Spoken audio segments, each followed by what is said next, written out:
probably getting mixed up. Hate that.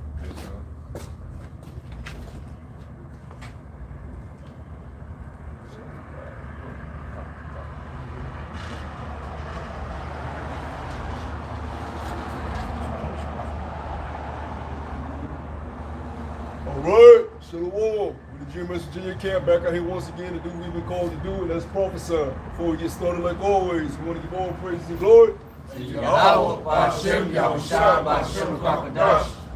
Of all this teachers, the older apostles, the great millstone, and Shalom to the hopeful elect. Like I said, we're the prophets of the highways and byways, trying to show our people the proper way, steer them in the correct direction towards the living power, the creator, all right, of the heavens and the earth, and steer them away from the devices of the wicked, all right, Esau, the world of the wicked Esau, all right, and his tools and devices he's used to trap the minds of our people and deceive the minds of our people. Okay, you just had another presidential rally last night with Kamala Harris, and I think Trump had a rally too, but they compared the viewership, and they had like millions of people watching Kamala, and only like 14,000 watching Trump. But see, the thing is, Kamala had a Beyonce appearance. She had Beyonce popping up, and so everybody flocked to that. So that shows you the dynamic of what America really is, and what really the world is ran off of. Fame, popularity, celebrity status, bread and circuses. All right, people like to indulge in this, this way of, I can reach fame and stardom, and everybody aspires to achieve that for the most part. The average individual wants to be famous, have power, have a lot of money, and since that's what they aspire to be, they idolize the people that have that. It doesn't matter what it took for them to get it. They just idolize that because that's what they want to be. They want to be famous. They want to be rich. They want to be powerful. All right, in the sight of these, in the sight of the rest of the people. But who's taught them to think that way? That's Esau, right? Esau has led you to a way that is diverse from the ways of Yahweh Ba'Hashem Yahushua. Yahweh being the name of the Most High, Yahushua being the name of the Messiah, the one you call Jesus. All right, let's get Isaiah 1. Isaiah chapter 1, it says, the vision of Isaiah the son of Amos, which he saw concerning Judah and Jerusalem in the days of Uzziah, Jotham, Anaz, and Hezekiah, kings of Judah. Hear, O heavens, and give ear, O earth, for Yahweh have spoken. I have nourished and brought up children, and they have rebelled against me. Here the Lord brought up children. How did he bring up children? Well, before we had a land, before we were a nation, all right, all the other nations were occupying their own territories, and we were known as pilgrims, we were known as wanderers. When you go throughout the history and the scripts of the children of Israel, all right, you can begin with, really you can go back to Abraham, but you can begin with Israel being formed as a nation when we were delivered out of the land of Egypt, all right, which is what you would deem as those African people today. Ethiopians, right? Cushites, right? The people that they like to tie us in as being one just because we're melanated. Those were the ancient Egyptians, right? Now, when we were delivered out of the hands of the Egyptians, we lived a life of pilgrimage. Brother get the account of us wandering the desert of Genesis. I mean, not Genesis, but Exodus. All right, that was a pilgrimage. All right, of us pitching tent. All right, what was the tent? Brothers know what the tent was? I'm gonna ask you, bro. You know what the tent was? The tent, what was the tent that we, what was the tent when we got delivered out of the land of Egypt? What was the tent? When we were wandering in the wilderness, what was the tent? Can the brother help him out? Huh? Think about it. What is a tent? The tent is where you sleep. The tent is where you lay your head. Nobody knows? It was the tabernacle. All right? The tabernacle is what the Lord gave Moses as a foreshadowing for what would be the temple. That was where we laid our head. All right. When you look at the kingdom of heaven described in the book of Revelation with those gates. All right. Matter of fact, the brother, give me that real quick. It's in Revelation chapter.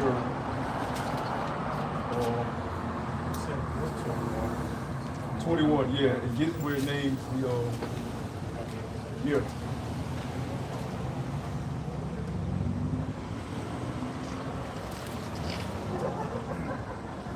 12, right?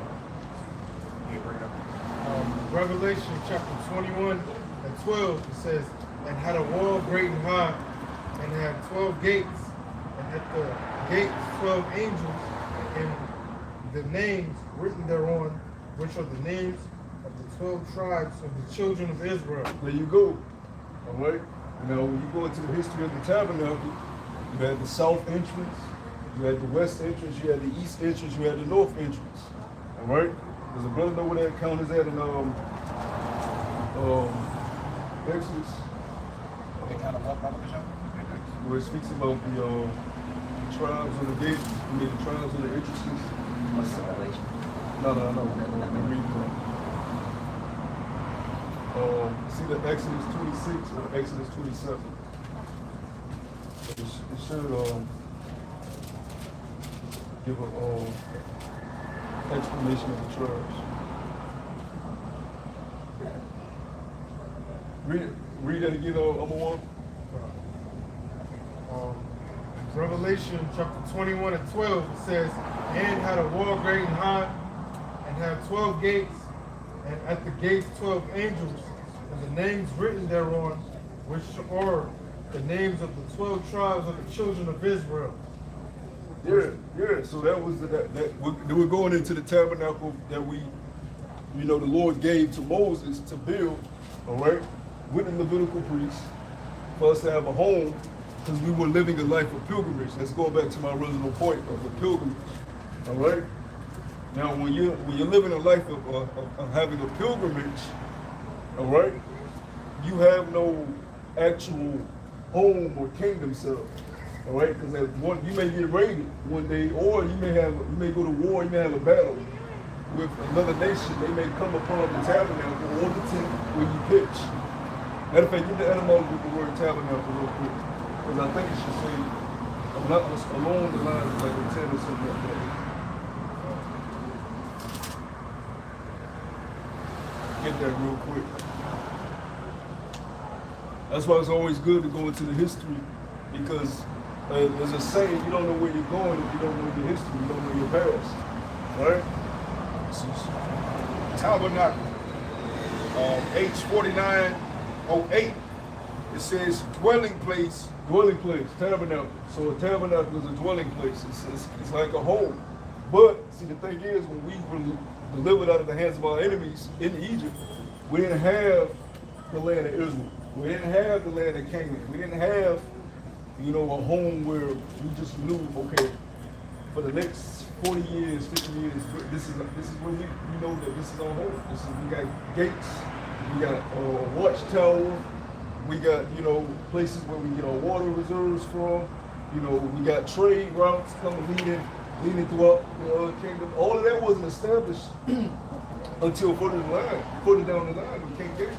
And like you go into Hezekiah's tunnels, like what were those tunnels for?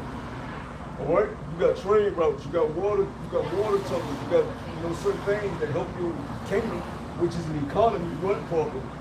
Right, even though we had wars with different nations, we also had trades with other nations. So let you know that was King Solomon. All right, he married a lot of his wives. He married them because of having good relationships with other nations. All right, his lesser wives, to bring more peace, to bring more trade dealings.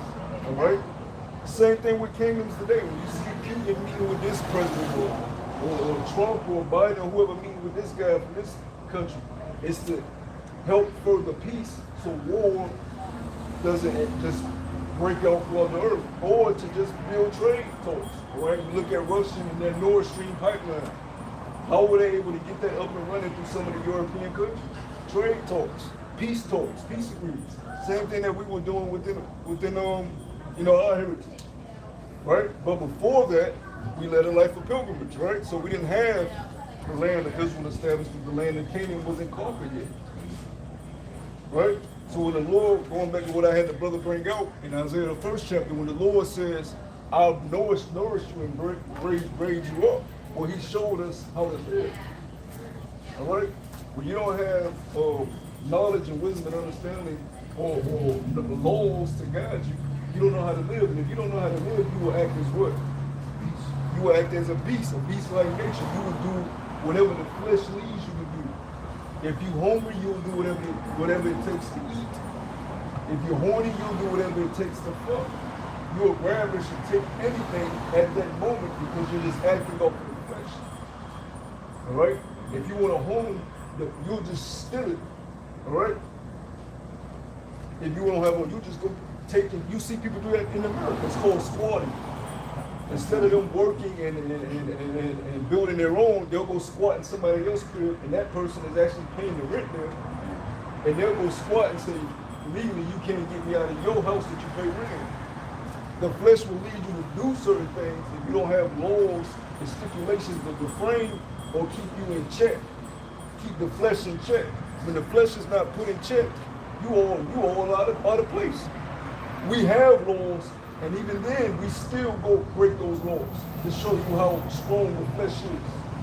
That's why it's known as chains of darkness. It keeps you held down from living a life of free righteousness, right? It's like to add on, brother, you know what I'm saying? That's why, Scripture says what? Our righteousness is as what? Filthy as rags, man. And that's why we have Yahweh Shai for, man. That grace period, man. To give us grace because we sin every day, man. And the Scripture says when we read 1 John, it says, well, all sin is unto death. So any sin that we do is worthy unto the death, go to the Heavenly Father. That's why what Yahweh Shai, which is what? The sacrificial lamb.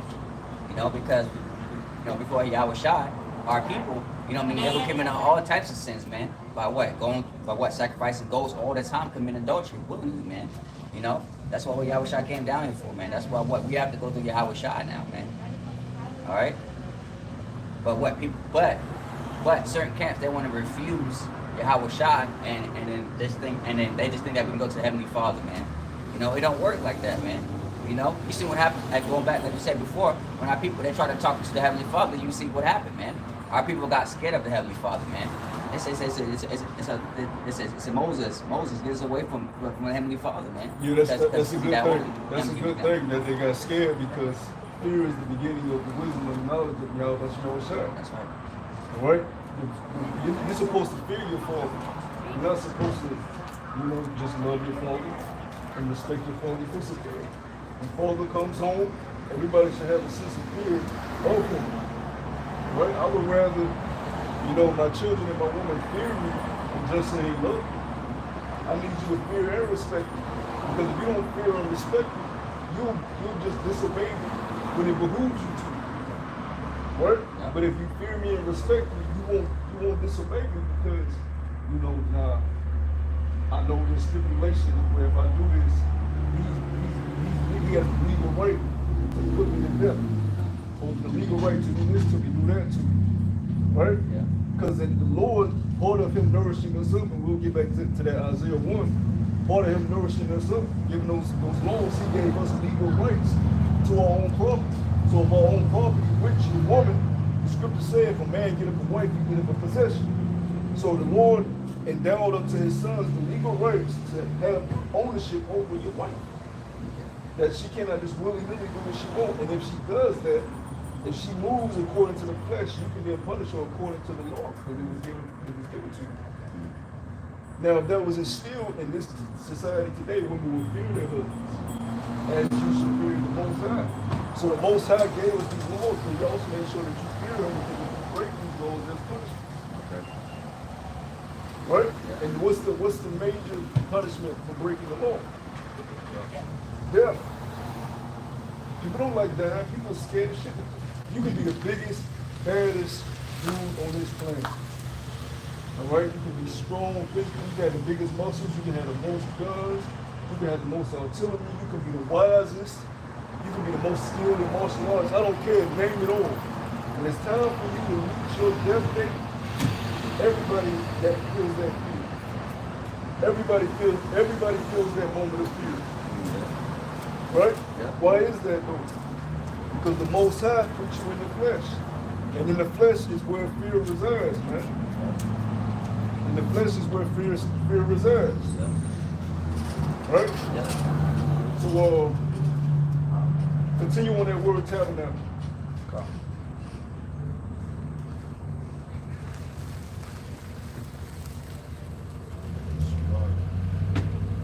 And did the brother get that Exodus up off about the entrances? Okay, go. Yeah, bring that up now, the Exodus. In the book of Numbers, chapter Oh, it's Numbers, okay, so Numbers. Gotcha. in the book of Numbers, chapter 2 and verse 1. And Yahweh spake unto Moses and unto Aaron, saying, every man of the children of Israel shall pitch by his own. Now when you go into the word pitch, that's why I said the tabernacle can liken as a tent. It's a dwelling place, it's a home. So stop right there. I'm one, you still holding that Isaiah 1? I got it. Read that verse again that he read about nourishment. That's why it's good to always go into Numbers. It's always good to go into Exodus. It's always good to go into Genesis. It's always good to go into those earlier Book of Kings. Those are the books of history that you have to know because you're going to know where you're going. All right, the brother Matthew, he sent a video about stones earlier, about how Esau found out that those stones, which were on the ephod of the Levitical priests, are going to be part of the kingdom being built up. But Esau found out that those stones, all right, they give off special lights within natural light. The diamond doesn't do that. The ruby doesn't do that. Things that are the stones that are esteemed highly in this society don't do that. But the stones that the Lord gave us do that. Right? Esau had just found these things out. But see, Esau was saying, oh, this is new knowledge. No, it's not, because it was on the ephod of the Levitical priest. And how do we know that? Because we read the history. All right? The book of Sirach tells you in the garment of the priest was the what? The whole world. Continue reading on that, brother. This is Isaiah chapter 1, verse 2. It says, hear, O heavens, and give ear, O earth, for Yahweh have spoken, I have nourished and brought up children, and they have rebelled against me. Yeah, there goes into that rebellion. Now, what I was saying about the nourishment. We didn't have a home. We didn't go into the land of Canaan yet. So when you're pitching tent for tent, from this place to this place, like I said, you may have a day where a nation just runs up on you and begins battle with you. Going back to what I said earlier, they're acting in the flesh. They don't have laws that are afraid of just doing what the fuck they want to do. Even though the Lord permitted us to go to wars with nations, we couldn't just go to war out of our own account. We had to wait upon the commandment of the Lord and the commandment of the men that He set up over us to give us the delegation to go to war. You couldn't just raise up your own army and not tell Moses that you were going to fight a certain Canaanite. But they could do that to us. So we pitched tent somewhere, the tabernacle, and they came in and encroached upon us, right? We would then have to move. More than likely, because now that land has been torn up. Right? We gotta find a new spot. Go ahead. This verse 3, it says, the ox knoweth his owner, and the ass his master's crib. But Israel... And the ass his master's crib. But look, we didn't have no crib yet. But the Lord was nourishing us up. When you have a baby, you're teaching the baby how to walk. You're always with the baby, grows with kids can attest. You know, you're always watching and monitoring the baby. That's what the Lord is talking about, nourishing us up. So since we didn't have the land of Israel, we didn't have a temple, we didn't have homes established. When you go to the land of Israel today and you see that it looks like New York City, Tel Aviv looks like New York City. It's not some down and out. Tel Aviv got a lot of shit America on there. You gotta understand, that's what Amalek is. So you know they got the best of the best. They got some shit, and they got real food. All their food is natural, right? They got interstates, highways, top of the top technology. But that land was given to who? Us. But before it was given to us, the Lord had us on a pilgrimage journey. And we rebelled against his ways. When we finally did get a home, we rebelled against it. Right? Go ahead. So with that rebellion, it goes back to the stipulations I talked about. With that rebellion, he took away our home. And now we're what again? We're pilgrims. So now we have to what again? We need what again? No, but before that, what do we need? We need nourishment all over again. You got to be called, you got to be walked, you got to be taught the ways again before he gives you another tent. And then he'll give you the kingdom again. So we're about to enter into that approach, that moment in time where we're going to have another tent, right? Certain rules are going to have a dwelling place, right? But before that, you got to get the nourishment. You got to come as babes. And the Lord said there's nothing new under the sun. That's what I said at the beginning. If you don't know your history, you don't know where you're going. Because you're just repeating the same thing over. It's just in a different time. All right? Go ahead. But Israel doeth not know, my people doeth not consider. They don't know, because they don't read the oracles. They don't read the scriptures. They don't have the understanding, even if they do want to open the book up. Because the gift of understanding hasn't been given to them. So they're lost about who they are, where they come from. You ain't from America, man, but you've adopted the ways of America. That's why it's a beautiful thing when you see this rapper, Lil Durk, get hemmed up, because now it shows they're showing the young guys and they idolize this dude, man. This guy does arena tours where he's packing out, hundreds of thousands of people, man. But it's showing the little kids like, man, damn, even if I do get some shit, look what can happen to me. And what's even fucked up more about it, his own guy is the reason why the feds came and got him, because one of his guys was wearing a wire for years and brought him down. Now, what is it teaching the younger generation, right? And this drill shit, this way of being a rebellious nigga, is only gonna lead you down a path of destruction, because it goes back to what I said previously. The average person wants fame, power, and money, right? Which is nothing wrong with that. But when you aspire to be that, you want to idolize those that have it. So if you see a guy come from the inner city, and he's, he got the blinky, and he got the switchy, he got the crew with him, and he come from this block, and 63rd, and all this bullshit that don't matter, and you see him glorifying his music, he's selling out arenas, he got all the women, you gonna run towards that life. But when you see him get hemmed up the way he do, you gonna run from it. You're not gonna chase it no more. So we're living in a pivotal time where the Lord is showing you the ways that America has taught you is right is not the right way. And they caught this nigga trying to fucking flee. So he's done. I think they say he tried to book three plane tickets. Yeah. And then he's a fucking idiot, because the reason why they got him anyways, the hit that they did, you put these dumb niggas on a flight to California on the company card, on your company card, they're making all the purchases. The ski masks, gas, and this and that. And it came out that you were with them in LA. And you're the top dog of the whole organization. So it shows you Jake don't got it up here, man. Jake don't fucking got it. And he ain't the first. You look at the biggest mob guys, the biggest gangsters, they all did something dumb that ultimately came down to their downfall. We spoke about Frank Lucas last week. How did Frank Lucas get caught up?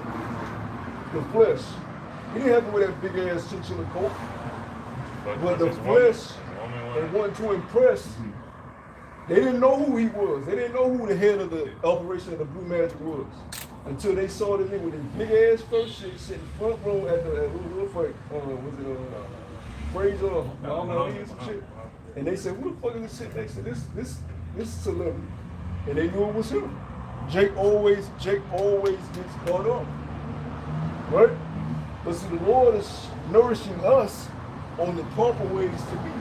Oh, you know what's crazy too? In that movie, you remember when this last time we went back to to Vietnam, the Moab saying, quitting is not the same as quitting ahead. While you're ahead. While you're ahead. And he didn't take heed to that. Yeah, but all this stuff, at the end of the day, like the brother's saying, it's all vanity, man. That drill era, what, Dirk, only a couple got away without actually getting clapped up and losing their life. Majority of them people lost their life. Now, like you said, Dirk is looked at, he's a superstar out of that. And now look, he's about to go down. To the point, and then you gotta realize the greed and money and power of this world will have you feeling like you're invincible. You see that all the time with sports athletes and stuff. They feel like they can't be touched. You're speaking on that. Most likely the other snitch is the guy that's on the podcast, Brick Baby. He's a well-known face on the internet, and they playing back the stuff he was saying. He was leaking stuff to the FBI. Yeah. They saying like a lot of times these guys, you know, let's say, because I think you spoke about it last week, how some of these guys, they be Crips and Bloods in Atlanta, but let's say you gotta go to a show in LA, you don't got no homies out there, so they go and checking in, right? But they get you in contact with a guy that you don't know this guy. You don't know this guy, but he may have already been booked by the feds or whatever. They got something on it, and then they using you to check in with him. He like, shit, I need you to up this guy, and you go check in with this nigga not knowing the whole time he giving you a loan to. That's exactly what they say. That's what they're alluding to. Because now Brick Baby is a rolling 60s crib. Rondo was a rolling 60s crib. So they basically lured Rondo over there to him. He thinking he cool because he's a rolling 60s as well, but he was setting the play up. Yeah. You know what I mean? And you know, this guy, for those that don't know, this guy Quando Rondo, he was the guy that was getting beat up, and his friend hops on the vehicle and shoots the rapper King Ball. Yeah. But after that whole hit that Little Dirk put on Quando Rondo's guy in LA, after that happened, Quando said, I don't want to be a Crip no more, because he found out that the Crips, which he was a Crip, was the one that was giving his drops. Yeah. So he said, I don't want to be a Crip no more. But that's a beautiful thing, because now these young, dumb niggas are learning that ain't the way to go. Your own guy, and even with Dukes, it's your own guys that are doing it. See, that's the thing that's going to separate the elect from the rest of you niggas. Because, yeah, there's Judas amongst us, right? But you ain't going to be able to see the elect. We know the elect have sincere intentions, and then the elect will never want to do harm or bring harm towards another brother. He will never lead another brother in a dangerous situation. He will never steer another brother in the wrong direction. He will never give a brother the wrong information or advice. If I don't know it, I'll go to a brother that knows it and relay it back to you. I'm not just going to tell you some shit just because I want to appear like I know it. If I don't know it, I'm going to go see somebody that do, and they're going to lay it to you, because I want you to figure that situation out to the best possible ability. But a nigga in the world, he'll lead you in a dangerous situation. He'll steer you in the wrong direction. He'll give you the wrong advice. Right? Yep. Hey, so Salaki, real quick. Make a point that we're going to go back to the scripture. Speaking of them, their motto is, like you said, brothers on this side, we're going to look out for each other. The Rolling 60s motto is, you're not a real one until you kill one. And they're speaking of their own people. You're not a real 60s Crip unless you kill a 60s Crip. Yeah. So where's the loyalty? What is alluring to that? You know, Yeah. That's ridiculous. It's degenerate nature. And that's why you see a lot of those so-called OGs that they don't do that shit no more. They don't gangbang no more. When you go to the West Coast where that stuff originated, a lot of them are having peace walks. A lot of them are trying to come together and bring unity, because it's just they're realizing just how degenerate the whole shit is. You have got nothing from gangster culture. It has benefited you. Nothing at all. And all it did was destroy your mind, all right? Destroy your families, and then just destroy you as a being. All right? So go ahead, brothers. Let's finish that Numbers off. The book of Numbers, chapter 2 and verse 1. And Yahweh spake unto Moses and unto Aaron, saying. And a lot of people, you may not know, but the nigger is duality, all right? It's light and darkness. It's evil is good. You have to touch on what the two. You gotta be well-rounded and knowing what's going on. I ain't saying you gotta, watch the nigger podcast, but kind of keep your ear in tune to what's going on in the nigger world, because it'll give you a more well-rounded view of how to break this stuff down full circle, what's really going on, you know? Because you're not going to view it from a nigga standpoint. You're viewing it from a spiritual world on the right hand side, you know? So it kind of helps you. Go ahead. Verse 2. Every man of the children of Israel You gotta shall remember, Yahweh said they were drunk with sinners. Right? I'm sure they was telling him a whole bunch of shit he could care less about. But he didn't deem himself over righteous, right? A lot of times you can just survey and watch guys, you know, okay, yep, this further proves the scriptures that are written in Isaiah. Go ahead. every man of the children of Israel shall pitch by his own standard, which with the inside of their father's house. For Yeah, all- with the inside of our father's house. Who's the father? If you Judah, you come from father Judah, bring your ass over here and pitch with the rest of us. Get your lazy ass up. You know, you gotta I'm hot. Lift this heavy ass shit. Miss Flynn will get them, you know what I'm saying? You don't help, you don't eat. You don't help hunt, you don't eat. That's what we getting back to. Jake about to get a rude awakening, man. You know, it's gonna be like the New Age Wild Wild West. The Lord kind of has us living under a structure right now for the sake of prophecy, the word getting out. But the Lord's gonna break this shit all down, man. You gotta remember, before America was built up, people was traveling by horseback. Stop, if you had a horse, stop, let the horse drink water, and then you might just stop for the whole night because you tired, the horse tired, the weather may be fucked up. You got a pitch tent right where you at. That's real life living, man. Once America was built up, you got foundations and cities, yeah, stuff that's more centralized and organized, but before something's built up, it's a lot of vagabonding and pilgrimage going on, man. That's the whole story of Israel. Before King David had a kingdom, we lived a life of pilgrimage. That's why they was, before even we got David, what was Israel saying? Give us a king. We need a king. Then the Lord gave him Saul. And that was just a whole clusterfuck of bullshit going on. You know, Saul was good for a period, but you know, it wasn't like it was peace. There was a lot of war going on. There was a lot of backstabbing going on between the nations still. You know, it was a lot of enmity and me, fame and look at me going on under Saul's rulership. Right? Go ahead. far off about the tabernacle. Even in David's rulership, you look at Absalom, his own son, sleeping with his woman.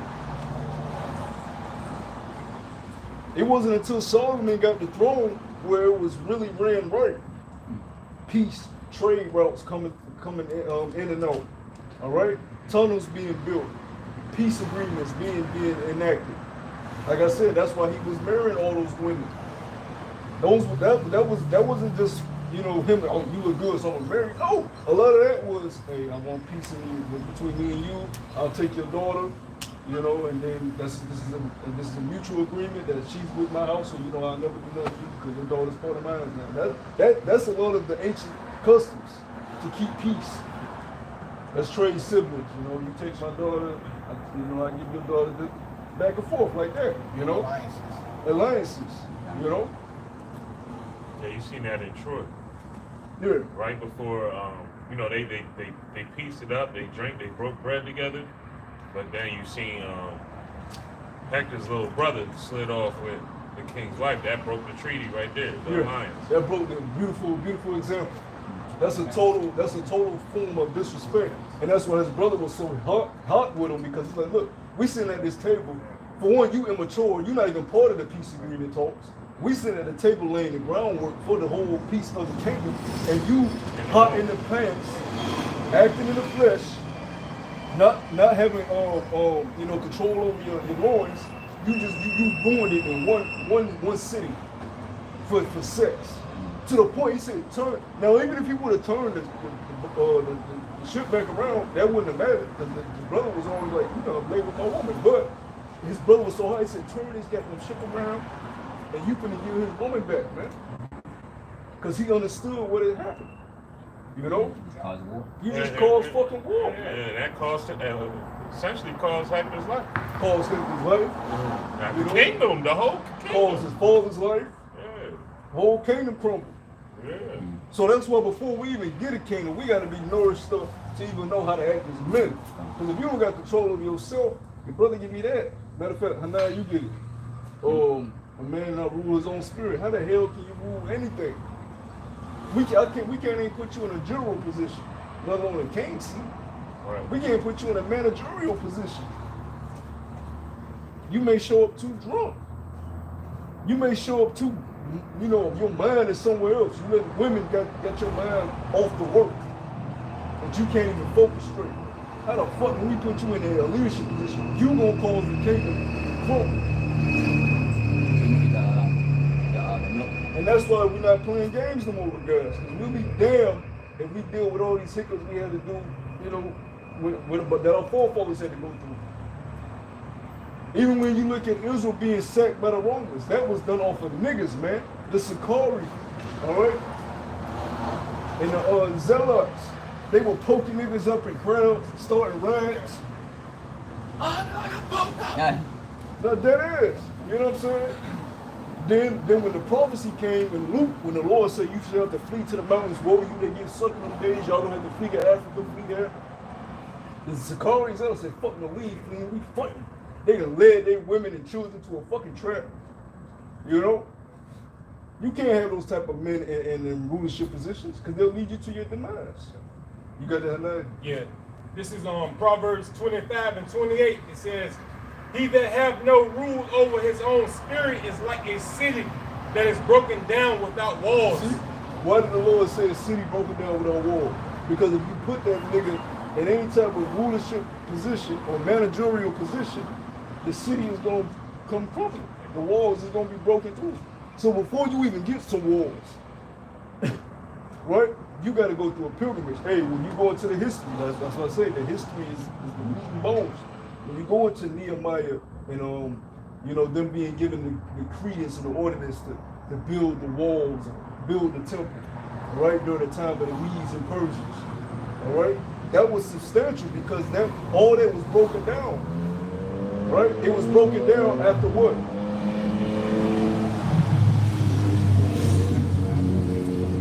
After what? Yeah, it was broken down. It was set. You know? So we needed this stuff to be built back up because that was the beginning of our perpetual slavery, captivity, right? The Babylonians, why did we go in, this is beautiful, why did we go into Babylonian captivity? Because of what? Huh? Because of what? No, I need a specific answer. Why did the Babylonians were the Babylonians able to come get us? Because of Zedekiah, the king.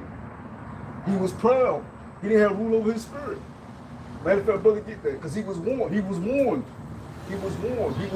gonna lose your son. Right? This is gonna happen. Nah. And I think it's odd too, right? It's odd. Yeah. He was warned. But because he didn't have rule over that ego, that pride, the Babylonians got his ass. And he washed his sons down, man. There's countless examples of how not to act. You know? Go ahead, y'all, you can finish off the numbers. All right, Con. I'm going to bounce around, Bubba, the shop. Go ahead. All right, Con. Far off about the tabernacle of the congregation shall they pitch. Verse 3. And Jeremiah on the 34. east. You got it? Yeah. Con. And on the east, and on the east side, toward the ring of the sun, shall they of the standard of the camp of Judah pitch throughout their armies. Yeah, because they said an ensign for his father. So we also had little armies, which it was more like, you know, little clans, you know what I'm saying? Because we didn't really have no form. It was a lot of us, but, you know, it wasn't really like a army. Not like in David and Solomon's time, but it was a form of defense. All right, Judah, you got your men. So if anybody breached this side of the tabernacle, y'all got enough men on this side, you know what I'm saying, to fight back. Make sure your sons can wield a spear or some shit. You know what I'm saying? That's why it goes back into no emotional. If your sons ain't know how to fight, it wasn't guns back then. So if you ain't know how to hand-for-hand combat, and your son with you got daughters, your sons watching the daughters, and men are sacking this side, you call it out for your son. He cried, no, he gotta be protecting the children. Battle was more personal back then. Like you said, there was no guns, so you had to, back to like the Achilles and Troy thing, Hector's brother, he really wasn't equipped to go to bang out. Yeah. So what he did, he closest thing to gun, he got nice with the arrow. Nice with the arrow. Yeah, you know what I mean? Nah, but swords and knives and real hand-to-hand combat is more personal. That's more, I don't want to say you're more of a man, but it's a manly thing, I should say. Yeah. It shows a sign of faith and courage and bravery within the Lord. That's the first thing you instill within your son, to have faith in the Lord. Because the Lord told David in Psalms, I will teach your hands the war. Right. So it begins with the faith of Yahweh Shai.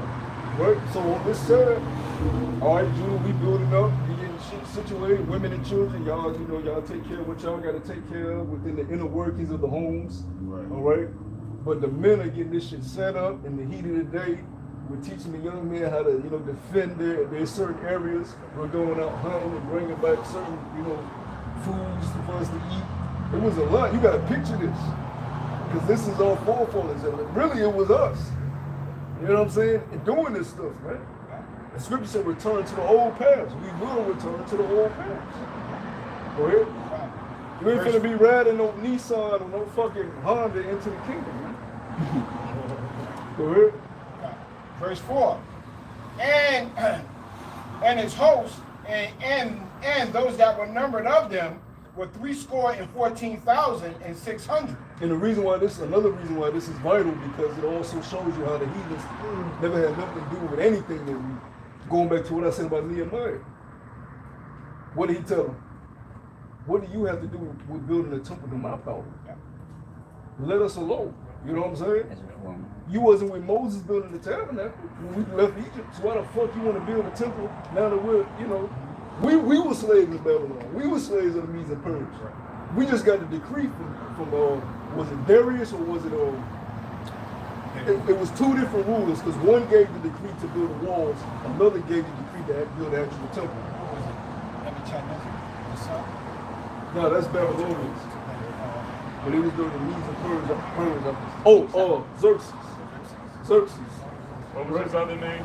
Exhaustion or something like that. But yeah, they gave the decrees, right? You heathens wasn't with us. So why the fuck you want to come? You wasn't with us in captivity, but you want to help us build the temple. And that's what we try to tell them when we're up here. You didn't come off them slave ships. You weren't in them cotton fields. Your ancestors wasn't being raped and slaughtered in South America. So why you want to help us build a temple? Because we talking about salvation is only for us. Go ahead, finish that off, brother. Come on, verse 5. And it reads, and those that do pitch next unto him shall be the tribe of Issachar. And that host shall be that which were numbered thereof, 54,400. Then the tribe of Zebulun and his host, and those that were numbered thereof, were 57,400. Those were facing the east. Yeah.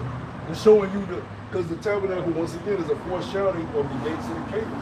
So when we get into the land, right, because you had Sakari at one point saying that description of the kingdom, it wasn't physical, that's bullshit, because it's the cup for that is the foreshadowing of the tabernacle. All right, showing you there's going to be literal entrances of the kingdom again. All right, so Judah gonna have they said, you know what I'm saying? And you will know which tribe you from, for sure, when Yahweh said come back. If you had any type of, but Judah gonna have they said. This side gonna have they said, right? Go ahead. I'm just gonna get right to the point. On the south shall be the standard of the camp of Reuben, according to their armies, and those that pitch with him shall be the tribe of Simeon and his host, Then the tribe of Gad, those will be facing the south. Yep. On the middle, then the tabernacle of the congregation shall set forward with the camp of the Levites, which is in the middle. In the midst of the camp. Now, what is that in the middle? You said it. What is that in the middle? What is that in the middle?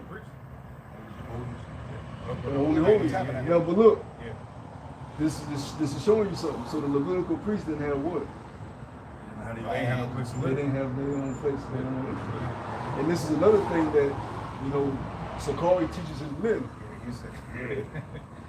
We didn't have our own, so I gotta get mine. we gonna have our own. We gonna have the holy holies and all that in the kingdom, and we gonna be delegating it. No, nigga, that ain't how it work out.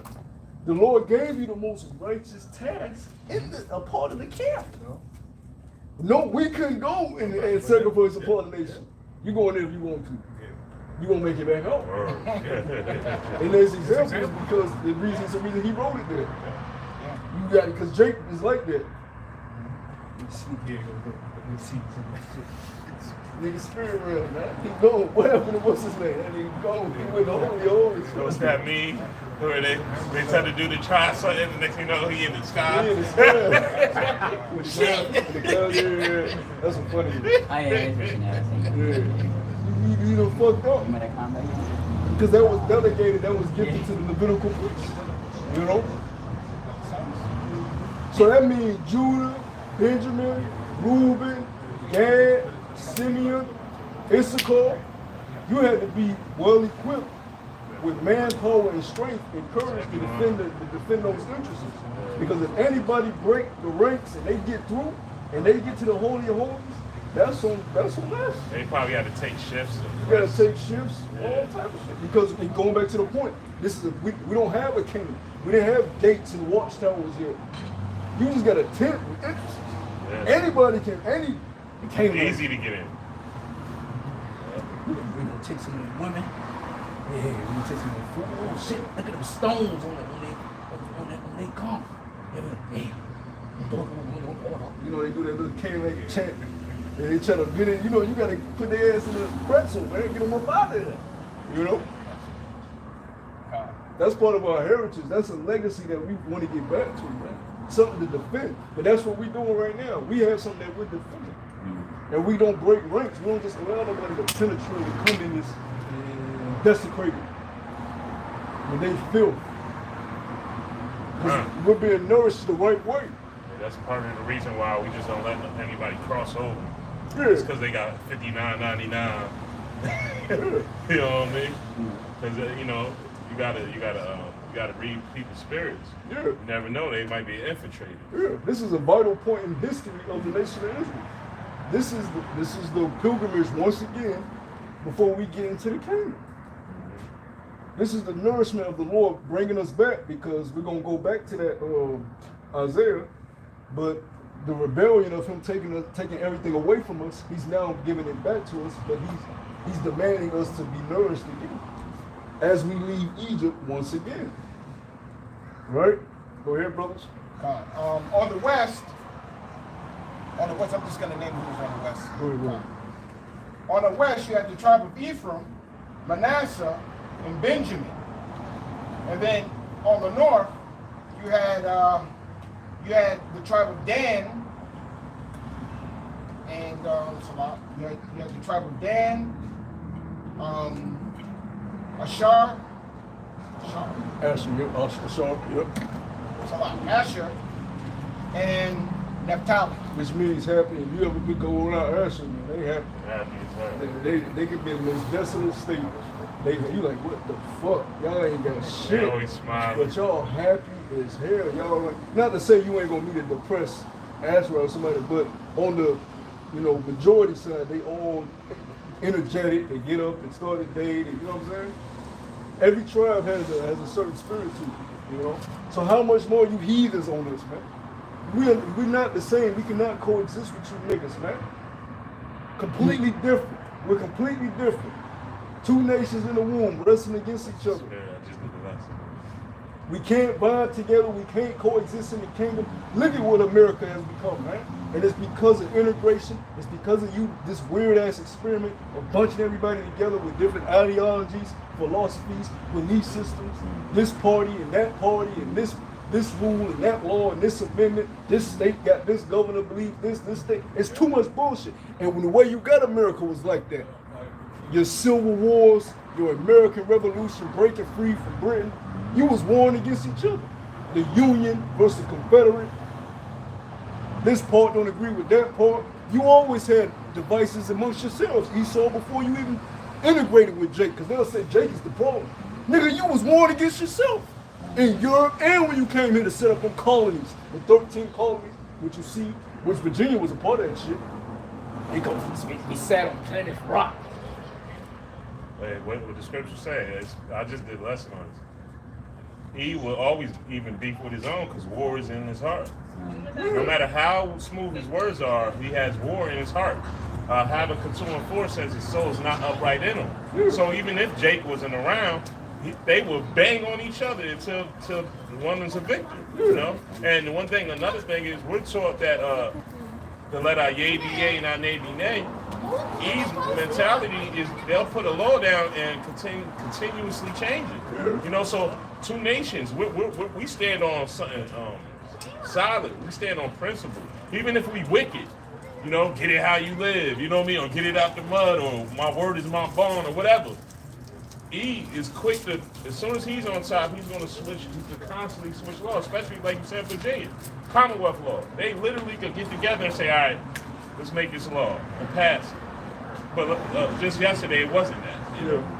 Yeah, when you look at the time of the gold rush and, you know, the Buccaneers and Cowboys and all this shit. Yeah. That was Wild Wild West days. And They bust into a cabin. They Hey, Joe. Teams after this shit. You know, they shooting each other quick drawing. That was theirs. So don't put it on us or what, oh, y'all kill each other. Nigga, y'all was killing each other. We know why the inner cities are so fucked up. Because of redlining, nigga. Because before integration became such a big thing, there's proof that Jake was thriving amongst each other in peace. That's true. And then you got fed up, all right? And you started redlining and separating Jake and pushing Jake into these impoverished communities. You wasn't giving them loans. If you were giving them loans, you were giving them high interest rates that they couldn't pay back, that kept them in debt, all right? And those communities kept getting impoverished because couldn't nobody break up enough money to rebuild the cities that they were living in. So the inner cities that you see today are the same hoods and ghettos that we were put in, you know, during the Jim Crow era and the redlining era, man. And impoverished areas are known to what? To have more violence and crime within them because of the conditions. All right? If it's harder for somebody to feed their family, of course they're going to resort to, you know, crime and you know, illegal ways of getting by. But you did that. You brought people here and built these cities up, man, and built these communities and built these debt systems and this money system and the way things work. And then you will tell Jake, oh, you making excuses to pull your bootstraps by yourself. Nigga, who wanna pull their bootstraps up and work for another motherfucker in his system, his enterprise? This is your bullshit, man. And that's why we glad that it's crumbling and it's falling. And as you can see now, And it's the last presidential election too, bitch. Ain't no another presidential, this it. You out of here, bitch. The only thing holding this back is the Corona. That's the only reason your ass ain't fall yet. It's because the Lord ain't put his Corona out here yet. As soon as the Lord put his Corona out here, you out of here, E. Go ahead. I got a precept up in the shop. Yeah. The book of 1 Thessalonians chapter 5 and verse 3. For when they shall say peace and safety, because that's how they get Jake. You know, they get Jake with peace and safety. You know? Yes, you. The book of Sirach says, never trust thine enemy. You know? For like as iron rusteth, so is his wickedness. You know? Though he comes though he comes humbling himself, beware of him. Yep. You know? He did it then, during the time of, you know, the colonization of Babylon the Great, and he's doing it now. what's the definition of insanity? Doing the same thing, expecting the same outcome. So that's why, you know, us men of the Lord, when we see, now we gotta use wisdom, but when we see Jake out here still trying to give E another hint, you know, another try, they alright. You like we read all the time, we see that one Jake with a group of Edomites. You just be looking like, yo, come on, man. Like, or how you that? See, one thing about Jake, we're very forgiving people. We're very compassionate. But being on this side, you gotta be hard, man. You know, you gotta have thick skin, man. You gotta be tough, man. You know, because we see what the Jakes on the other side don't see. You know, you can't. Hey, Sirach, what is it? 12 and 10. 12 and 10. Never trust our enemy. The brother just brought out. 2 nations are in like, oh, we was beefing with them in the home. We didn't even have no album to get it on. You know what I'm saying? Like, so it's gonna be like that, you know, until the kingdom comes. You go back to Genesis, man. You know, so what the serpent, man. And then going, you know, like you said, going to Egypt, but with Amalek, like you said, when we started to leave Egypt, we started, like I said, you know, like you said, we started wilderness. Who we met? We met the Canaanites, we met Amalek.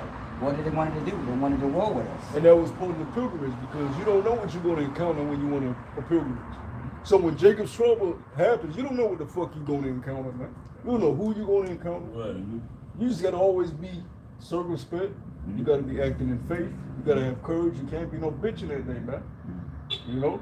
Oh, yeah, when I done, so you remember that, y'all was talking about a few weeks ago, that Jake that got hung in Sundown Town? Yeah. I seen a Jake on YouTube, he was trucking me, he was warning the people, look, man, you know what I'm saying, you know, the companies, they don't give a fuck about you, man, you only care about the truck and the insurance, and they said, look, man, wherever you go, if you don't know where you're going, you need to make sure you do your research, you know what I mean, you need to look at the population rate of how many Jakes in certain places like Wisconsin or, but he didn't know any better, and they just took him somewhere, you know, down south or wherever, you know, so he didn't know where the fuck he was going. He was, you know, getting a job. Next thing you know, he down Soundtown, confused. And see, his mother probably told him, oh, everything is just normal. We're not in racism times. So I could just stop and get gas here. Look, nigga, we always circumspect no matter where we are. I don't trust nobody outside of the truth. Not even my own carnal family, man. I look at everybody with a side eye, man. So you think I'm gonna travel somewhere now? On the way to work, I'm like, who the fuck is you? You got always the truth teaches you how to be a man. Teaches you how to. That's how men are. Men are not on their leisure. You don't have time to be. Esau teach niggas to just goof around. No. Everything that Andy Griffith show. Yeah, whistling and shit. Skipping and whistling. You gotta know what's in front of you, what's behind you, what's on your left, on your right. Know where you're going and know where you've been. And we were talking about that last week. That's why it's important to have the whole armor on. Yeah. You know? Yeah. You know, we're not owls. You can't turn your head all the way around. So you gotta have that protection, you know? That's right. Where we at? That was it on that piece.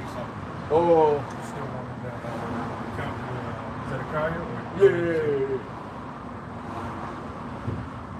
This Jeremiah 34 and 1, it says, the word which came unto Jeremiah from Yahweh when Nebuchadnezzar, king of Babylon, and all his armies, and all the kings of the earth of his dominion, it says, and all the people fought against Jerusalem. Yeah, it was Jeremiah.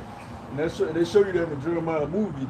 Because I had it, I forgot where it's at, but in the movie it show you Jeremiah keep pleading with Zedekiah. Tell him, Lord and told me, you know, you finna fall. Right, I'm the king. Because at first he respected Jeremiah, but when it came down for him to hear his rebuke, Jeremiah, I'm the king. You just a prophet. Hold on. You was inquiring for everything from me beforehand. I wasn't just a prophet before it, but now that I'm rebuking you, now I'm just a prophet. Now I ain't the highest office in the kingdom. Because the highest office is a prophet. It's not the king. The king is subject to the prophets, because that's the word of the Lord. But now that I'm rebuking you, now it don't matter. That's what Zedekiah basically was telling Jeremiah. But really, you wasn't telling Jeremiah that. You was telling Yahweh that, nigga. And that's what they tell us. We relaying the word of the Lord. And they shut it. Man, that's bullshit y'all talking about. You're not telling that to us, you simpleton. You telling that to your creator. That's some bullshit. Y'all think, look at this, some bullshit. We done heard it plenty of times. This shit y'all here doing, y'all some bums. This some bullshit. Okay. When it's time for you to see your creator, tell him that it was that his word was some bullshit. Because we just vessels being used. The Lord can take us out and just replace us. The word will remain the same. Yeah. So tell him his word is some bullshit when you see it. Go ahead, brother. It says, and against all the cities thereof, saying, thus saith Yahweh, the power of Israel, go and speak to Zedekiah, king of Judah, and tell him, thus saith Yahweh, behold, I will give this city into the hands of the Babylonians. It says, and he shall burn it with fire. It says, and thou shalt not escape out of the hand, out of his hand, and shalt surely be taken and delivered into his hand. And thy eyes shall behold the eyes of the king of Babylon, and he shall speak with thee mouth to mouth, and thou shalt go to Babylon. It says, yet hear the word of the Lord, O Zedekiah, king of Judah, that said the Lord to thee, thou shalt not die by the sword.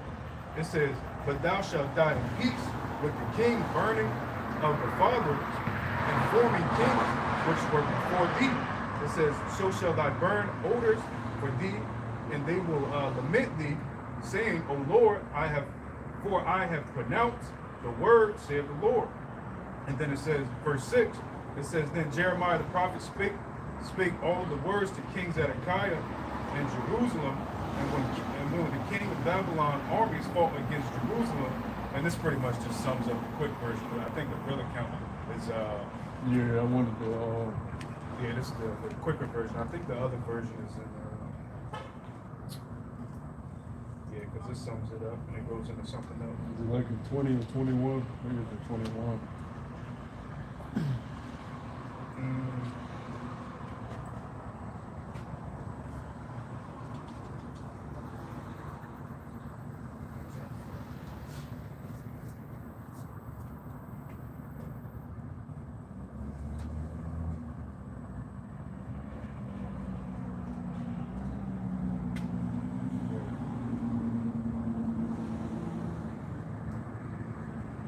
Go ahead with that Isaiah. Why you look for that now? I got a precept on I mean, Isaiah, what you You get? got a precept back? Yeah, go ahead. We're just going into the pride. And that's the count. This is just Proverbs 16 to 18. It says, pride goes before destruction and a haughty spirit before a fall. And that's what he was in, looking at himself as higher than the prophets, boasting himself up in pride. Verse 2. Yeah, that's a horrible spirit to be in, man. And that just doesn't, account for him. That accounts for anybody that calls themselves an Israelite. You're gonna have men over you that are delegated to tell you what to do and tell you where to go and what, you know what I'm saying. In Jacob's trouble, you gotta make sure you're listening to the brother that's been delegated to tell you something, man. That could be your fucking demise. But like, man, I got a revelation from the Lord. That, I feel like we should be doing this and that. You know that's a brother that's trustful. You should just listen to that. Nah, man, fuck that. I'm scared. I'm panicking. I feel like I should do it. Well, look, the brother told you, you know what I'm saying? The Lord is working through him. He feel like, you know what I'm saying? And you'll know anyways if the spirit dealing with you. Because the spirit is going to be heightened in the time of Jacob's trouble. So if the spirit is dealing with you, you're going to have a spirit of circumspect and a spirit of being able to, search and deal and what's true and right and what's wrong. But these are things that we got to take heed to, because it's coming towards a time where we're going to be put to the test for these things. Go ahead. Start at verse 2. Yeah. Isaiah chapter 1 and 2 it says, hear, O heavens, and give ear, O earth, for the Lord has spoken. I have nourished and brought up children, and they have rebelled against me. Verse 3, it says, the ox knoweth his owner, and his ass his master's crib, but Israel... Yeah, it's Jeremiah 52. What you read? 2 Chronicles 36, where it gives them a warning.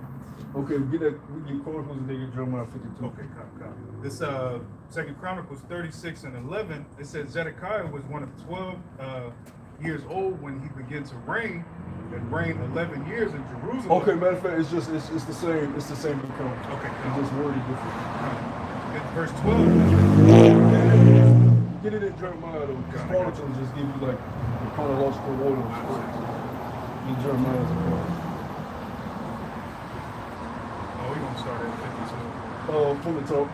This is Jeremiah 52 and 1. It says Zedekiah was 20 years old when he began to reign, and he did reign 11 years in Jerusalem, and his mother's name was Hamutal. It says, and the daughter of Jeremiah, the Libnah. It's verse 2. It says, and he did that which was evil in the eyes of the Lord. It says, according to all that Jehoiakim had done. It says, for through the anger of the Lord it came to pass in Jerusalem and Judah. It says, till he had cast them out of his presence. It says that Zedekiah rebelled against the king of Babylon. Verse 4. See, and now when he rebelled against the king of Babylon, who was he truly rebelling against? The Most High. Because the Most High already had imparted the vision of what he wanted, his timeline to be. And Babylon played a vital role in that. So Babylon had to come on the scene. So you was rebelling against prophecy just because you wanted to stay king. You can't stay king if the Lord's saying, look, I'm starting my movie. I'm starting this part of my movie, but I'm throwing your ass into captivity after captivity after captivity. Because that's really all it was. It's just, now we in captivity. Then Messiah comes, and then we got to go into captivity. Go ahead. Verse 4, and it says, and it came to pass in the 9th year of his reign, in the 10th month, and the 10th day of the month, that Nebuchadnezzar, king of Babylon, came, and he and all his armies against Jerusalem, and pitched against it, and built forts against round about.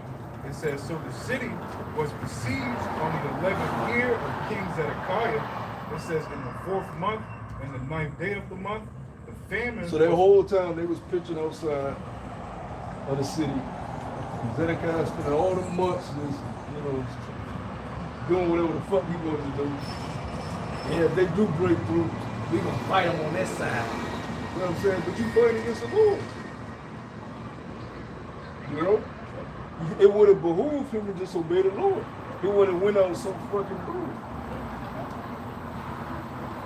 It says the famine was sore in the city, so that there was no bread for the people of the land. That was pretty much it. Yeah, because like I said earlier, everything is nothing new under the sun. We just repeat what happened when the Romans besieged Jerusalem. A famine. We couldn't get because the train routes are cut off. You can't send no wagons out. You can't have no wagons come in. Nothing is leaving the gates because the gates are closed. The moment you try to leave out, an arrow gonna shoot you in your damn head, man. So you just in the city of the walls with whatever reserves you got. People fighting, panicking. We're running out of reserves, right? And you know the king in the upper echelon, they hoarded. And they got the supreme elites, the soldiers, guarding them just in case somebody, you know what I'm saying? You stay with me. This is a whole bunch of chaos and confusion, man. When people that don't have rule over their spirit, it causes the kingdom to crumble. Go ahead. Verse 7 is Jeremiah 52. And see, during the time of the Romans, it really was fucked up. Because we didn't even have our own Israelite king over us. We had a Herodian over us, man. Which was an Edomite. We had the Herodian dynasty dealing with us, man. So they ain't give a fuck because they was bought and paid. For one, they was Edomites. So they didn't give a fuck about us, man. Go ahead, bro.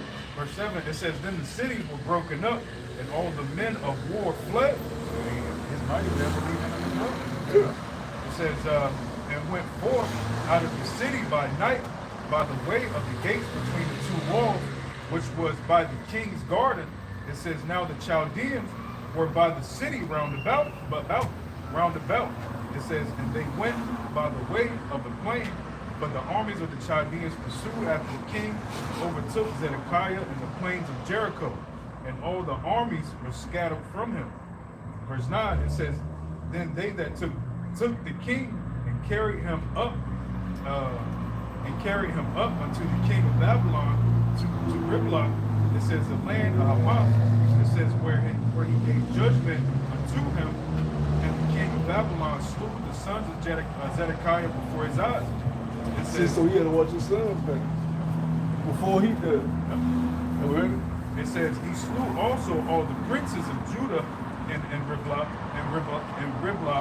It says then he put out the eyes of Zedekiah and the king. Which means what? He plucked his eyes out. He cut them. Yeah, you know. It says That's a horrible way, man. That's a horrible way. See, the last thing he saw was his sons. yeah, and now you lose your eyes. So the Most High don't play. Yeah. He's gonna do what he say. That's what we say. Well, he goes, well, I just do it well. You know how the Lord will take you from. The Lord is the horror of all horrors. He created horror, this thing we call horror. He created fear. So man, you're not supposed to play with that. Because you don't know what realm you dwelled into, man. You don't know how far that goes. You know, the left-hand side ain't nothing to be played with, man. That's dark entities over there, man, that the Lord can loose out on your ass. You don't know what the Lord can have drop your ass into a fucking your brain, all you see is just demons all damn day tormenting you. And you literally see them. You can't fuck with the Lord, man. Go ahead, bro. Verse 11 again, it says, then he put out the eyes of Zedekiah, and the king of Babylon bound him in chains and carried him into Babylon and put him in prison to the day of his death. So he had to dwell there in Babylon, being captive after all that pride, and sit there and blind, knowing he went against the heavenly host. But that's what the Lord can do to your ass. And what happened now to show you the prophet is above the king. Yeah. And the prophets are the chosen. What happened to Jeremiah? We got promoted. No, I mean he just went into. Okay. He went to Babylon as a slave, but he became the prophet.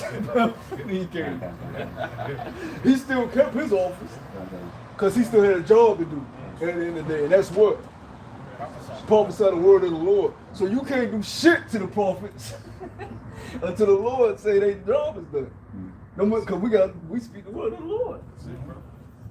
You ain't write the words, you gotta go out. King, you ain't shit. You just sitting on the throne. You know, you the image of, oh, okay, we got order and yeah, I'm gonna tell you, look, man, the prophets tell you what's really going on. The king don't know what's going on till he go to the prophet. Yo, you can give me one, bro. Saul didn't know what the fuck was going on till Samuel told him. Remember, your time has come. Matter of fact, already anointed somebody else without you even knowing, nigga. Right. Right. And you're a young boy. What's up? Yeah, you the king. I'm the prophet. You know what I'm saying? And you know you can't touch the prophets when the scripture say, touch not my anointed, do my prophets no more. This is a high calling, man. It went down to the point, Samuel was like, look, didn't the Lord put through me to tell your dumb ass not to save any of the Edomites? And you brought the king back for your own glory? Wait, somebody give me a sword. He ain't waiting for the decree from the king. Anybody else would get put to death for disobeying the king. But Saul still knew now. He knew he was fucking up. Yeah. But what's worse, he was prophesying. Yeah. He tried to go to the left-hand meetings, you know? And then when Samuel passed, he tried to raise Samuel and said, help! You know, the armies are encroaching, you know? Samuel said, what the fuck did you trouble my rest? I think it was necromancer, right? Yeah. He said, what? Yeah, he went to a necromancer. Why did you trouble my rest? And then he told him, look, you and your sons gonna die. Same was at a time. He said, you and your sons gonna die before. That what you want to hear? That shows you the spirit of the prophet, subject to the prophets, because even in the spirit realm, he still prophesied to him, telling him that you're gonna go down. You know? That's what the Lord said, before I formed you in the belly, I knew. You know, so if we those men, hey, that are the prophets of old, hey, we gonna be granted salvation in the times to come. You want me to continue on this or go back into Isaiah 1? And it also shows you the left hand side is real. Yeah. That's why the Lord say witches supposed to be them. The bitches down there and New Orleans, and all of them. No, that one bitch had put, she got that one eyeball, and the one of them great, she got the great contact shit. She bugged up.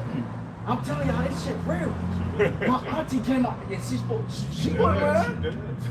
She spoke to her fucking. When she tell you that she spoke to her relative, she ain't playing with y'all. She was there. I'm telling y'all, I spoke to my auntie and she told me that. Look, I believe you. Stay over there. Stay the fuck over there, you damn demon. That shit is real, man. But the right hand side's strong. You know? That's why you want to abide on the right hand side. What you think he is using to try to fight against us? Why do you think he has secret societies and rituals? The shit work. And all this shit is We wrestle not against flesh and blood, but principalities. He's speaking to fucking demons. That shit is demonic. You go to the Simpsons, they predict this shit. They speak to demons, man. Yeah, you got to do this. Do that. Jacob, you come over there. And they leave out the shit, face covered in masks and all whatever weird shit they be doing. Their eyes wide shut. Yeah, You know, they speak really to fucking do demons, man. skull and bones. And like a lot of with Jake, they think that the masonry is something cool. That's because you're on a low level. You know what I mean? 33. Yeah. Oh yeah. Well, that's the top level of master mason. But then you got other stuff. You got Shriner. Like it don't stop. You keep going. Then you start learning more and more because it's levels. You learn this little code word. You learn this hand signal. But once you keep going up in them degrees, you start seeing the real shit. You know. So on a lower level, you know, it's cool. You be with your, you know, you be at the bar. You know, because every lodge got a bar. So they playing music. They frying chicken, fish. And you seem like it's just really like a brotherhood. And in this world, it's about networking. And once you get up there, like you said, up to 33rd and up, that's when you start looking like, yo, what did I sign? Because they make you take an oath, you know? I think that one of them said that before you go somewhere, I think that you're supposed to be like, correct me if I'm wrong, I think you're supposed to be like a blood contract first. Make sure that, you know, Yeah. Nowadays, it's not actual blood, but they go through the ritual. You know what I mean? They actually do go through a ritual. You know? And it's all demonic, man. Ain't, you know, and we done had all different type of lives, but when you come to the truth, you really open your eyes and see how wicked this place is and the congregations in this world. I believe in 1 Samuel chapter 15, verse 23. You know? And even with, you know, touching back on the right hand side with the prophets, you look at, now even though Samuel had anointed David during Saul's rule, when David became king, he was still, King David was still subject to the prophets too. Who was the prophet during David's time? Nathan. And what did Nathan tell David? You don't build the temple. Solomon will build the temple. And he had to adhere to Nathan. So these are countless accounts to let you know, look, yeah, we boast in this. We boast in this office. We the prophets. You not. You listen to us or die. You gotta have confidence in your calling. As long as we doing this, either you listen to us or you die. Brutal deaths. We got the truth. And you have to speak with that authority. Or you don't truly believe it. You don't truly believe your call. You don't believe your office.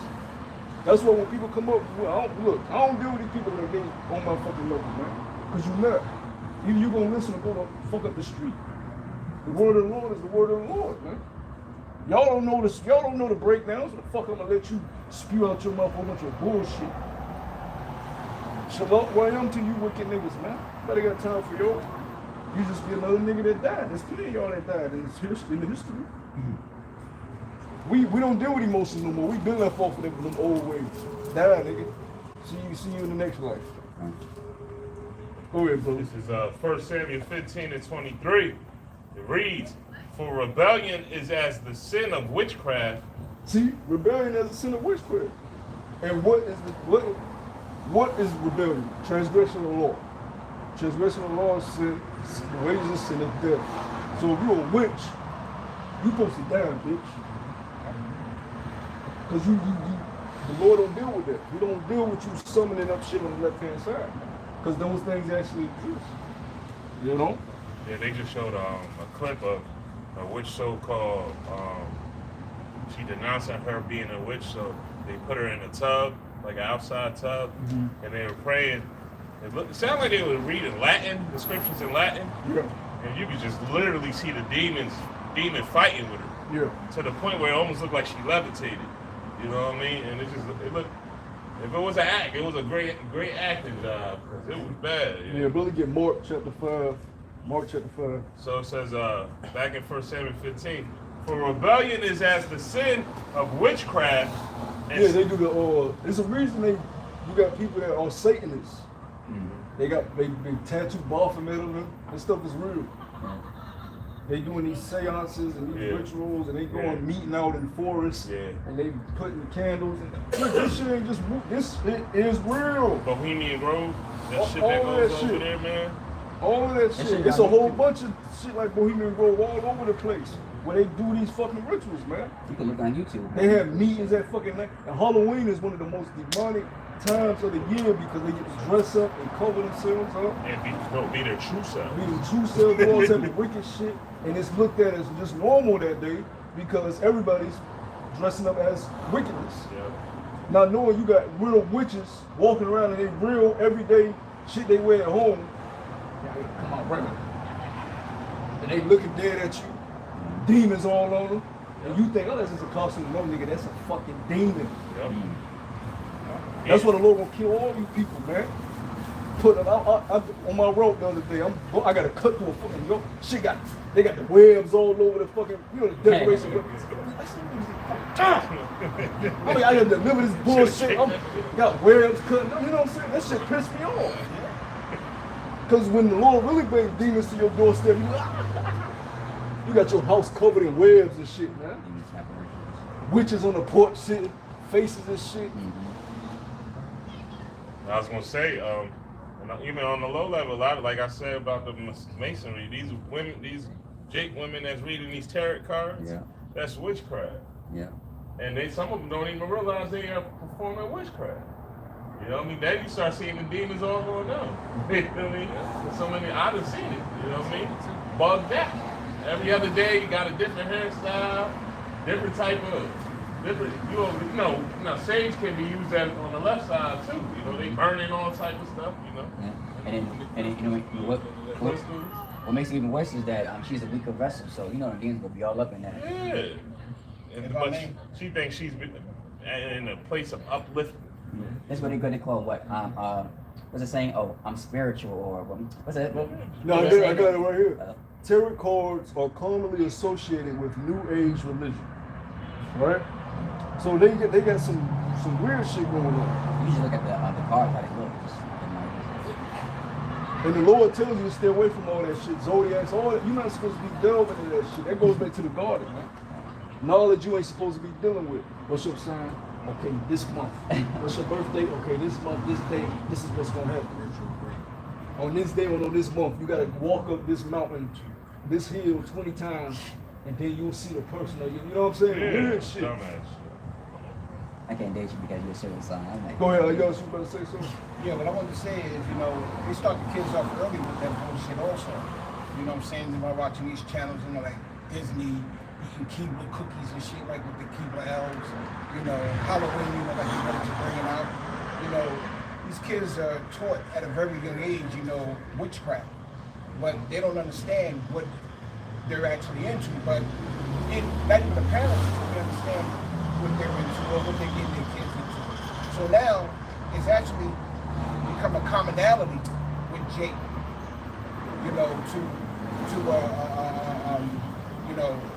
what's the word? Exercise witchcraft without actually realizing they're exercising witchcraft. Yeah, some people, it got such a hold of them, they can learn that Halloween is horrible. It's full of wickedness, but what's their excuse? Oh, I know it's wrong, but I do it for the kids. If you know it's wrong, why would you want your kids to indulge in it? Fuck them damn kids. Kids supposed to be obedient to their parents. And if a kid ain't obedient to their parents, there's a law that says you put that kid to death. Right. If you bring him to the elders, he's still over. You put his ass in. Oh, that. Because they want to touch on the great thing, right? How about let's touch on that law? Y'all putting y'all kids to death, or when they don't obey y'all? Oh, we ain't gonna touch on that. See, they like to pick and choose because there's a lot of laws that people ain't wouldn't rock with in this day and time. Rebellion is rebellion in the sight of the Lord. If you don't do what the Lord says, that's death. That's why Yahweh Shai is so instrumental, because as soon as you rebel against the Most High, according to Him, He judged you right then and there. That's why He gave us a Levitical priesthood, so He wouldn't judge us right then and there. You have this is what He says. Now, do it more. Imagine what is the Levitical priest seeing the same nigga every week. Nigga, wasn't you just fucking here? Lord will kill you, man. That's what was happening. Same niggas in line every week. God, like, what the fuck? What? Oh, you even trying? You know, that's why Yahweh Shai is so instrumental. Because if we didn't have Yahweh Shai, as soon as you rebel, the Lord is judging you right there. He's not playing with you, man. For all you niggas that want to skip over Yahweh Shai was just a man. Go ahead, brother. Yeah, First Samuel 15 and 23. For rebellion is as the sin of witchcraft, and stubbornness is as iniquity and idolatry. Yeah, because if you're stubborn, you can't be taught. You can't be taught anew. You can't be nourished the right way. So you can't, look, if you got a stubborn man, you can't keep company with a stubborn man. If you got a stubborn woman, you can't keep company with a stubborn. But I would hate to keep company with a woman that don't want to hear nothing I tell her to do. I can't tell you nothing. What the fuck am I with you then? Because look, a woman said you supposed to. I was watching a pop balloon the other day. Bitch said, "Yeah, I'm addicted to that shit." Is that what it's called? It's like a guilty pleasure. But I'm dissecting this shit. But I'm like, what's up with their minds? But you learn. Bitch said, when a man you with me, I gotta be one of my deal breakers is a man trying to change me. You can't change me. You ain't my father. You accept me as I am. I'm like, hold on, bitch. So everything that what if you had a hard upbringing and you got a lot of trauma, like you gotta change. I can't just accept everything about you. So if you get with a woman, she's like, you can't, don't change nothing about me, but you better go. Because I know it's gonna be shit that you do that I don't want with. It's gonna be certain music I ain't gonna want you to play no more. It's gonna be certain foods I ain't gonna want you to eat no more. You know? It's gonna be certain outfits I ain't gonna want you to wear. No see-through bullshit with your breasts hanging out, ass, none of that shit. It's gonna be a lot. And look, you can't even tell a woman what to wear. But those type of women don't believe that they're the weaker vessel. They feel like they can live life without a man. They don't want a man to change anything. Like I know you seen the clip where the woman and the man was getting married. Yeah. And what's the vows? To honor, to cherish. What is it? Something else where? To obey. Huh? To obey. To obey. That the wife, Oh, yeah, brother. yeah, I remember that. And she was like, she was saying everything that the pastor said, because you know you're supposed to repeat after the preacher or pastor, whatever you want to call him. And then when he said to obey, she was like, "Oh, we ain't talking about that." Yeah. And everybody laughed, even the husband. Yeah. He laughed. He thought it was a joke. And so the pastor said it one more time, to obey. And she just sat there tight-lipped to the point where the pastor just went on to the next.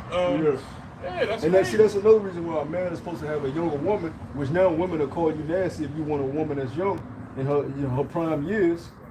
But part of that reason is you get young women to listen to you because they're impressionable. Look, I don't want you in there. Wear that. Okay. Especially if you're her first, she'll listen to you. A woman in her 30s, she done been with 50 niggas. She ain't about to listen to no nigga tell them. You know?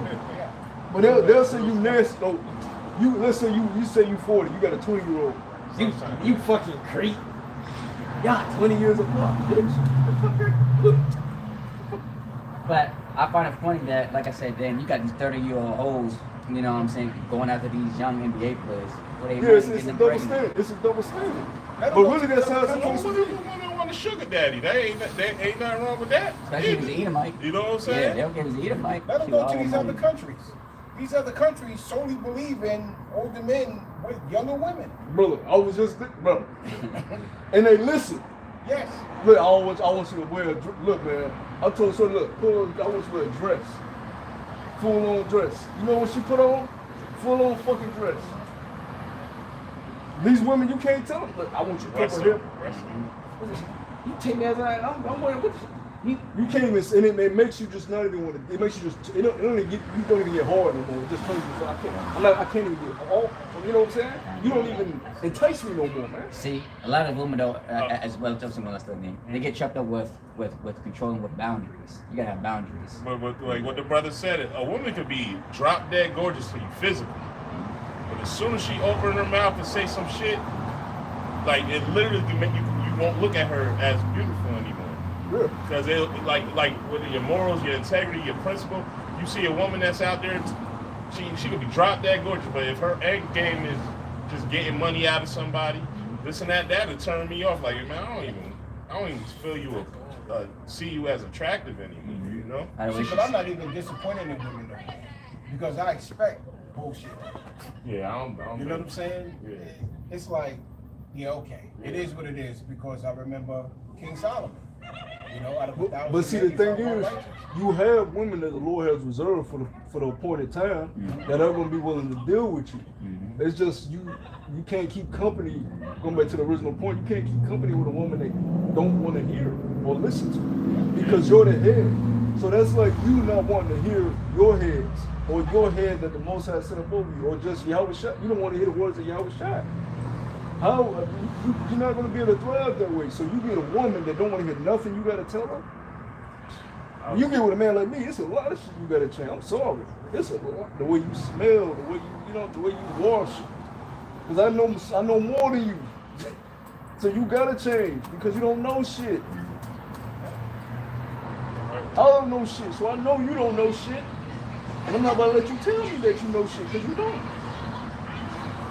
Go ahead, brother. Let's get back to that. Yeah, Salaki. It says, for rebellion is as sin of witchcraft, and stubbornness is as iniquity and idolatry, because thou hast rejected the word of Yahweh, he have also rejected thee from being king. Yeah, the Lord can't put you on no throne seat. He can't deal with a man that don't listen to him. Well, fuck it, man. Let the heathens have it. Matter of fact, go get that Isaiah 1 and read it down to verse 8. Lord, let the heathens have us. Nigga, you don't want to listen to me? Okay, well, get the fuck. Go on. I'm taking everything I gave you. Everything, the silk, the satin, the gold, you know, all my stuff back. You know what a man would do. Give me that damn car back, bitch. Give me that person's back. You know, give me that shit. She might try to fight you for it. Oh, this is my shit. Bitch, give me my shit. Kevin Hart said, he took the hat. Say ain't no more that. Yeah, you know what I'm saying? Yeah, everything that you bought, TV, bitch, that's my shit. You know? Yo, real quick, I'm not joking. My daughter's uncle broke up with his wife, and he took the toilet. he was dead serious. I watched him bring it into the crib. Hey, he's like, man, I'll just pay this shit. Fuck that. I'm like, what are you doing taking the toilet? Bitch is shit on the floor. Hey, he's funny. Yeah, that's what the Most High did to us. Look at them images of us, them old slavery. That's okay. Jake got one shoe on, head naughty as shit. Hey, you bug out. Look at them old, you know what I'm saying? We look dude, man, ashy on the plantation. You know what I'm saying? Give me them oils, man. You know this shit. You better look dirty in a motherfucker. He said, I'm gonna take the prettiness away. I'm gonna take the smell good away. He said it. And when you look at him, he did it. He loved it, you know what I'm saying? What was it? He's like a man that just give me all this shit back that I gave you. And give me the house back. Now you back out in amongst the heathens. Pilgrimage time, bitch. Which worse, give me my name back. Give my name back. Woo! You know what I'm saying? That's him. Go ahead. This is Isaiah 1st chapter, starting at verse 2, it says, Hear, O heavens, and give ear, O earth, for Yahweh have spoken. I have nourished and brought up children, and they have rebelled against me. The ox knoweth his owner, and the ass his master crib. but Israel doeth not know. Where's our crib? Where's our home? What you say? No, where's our home?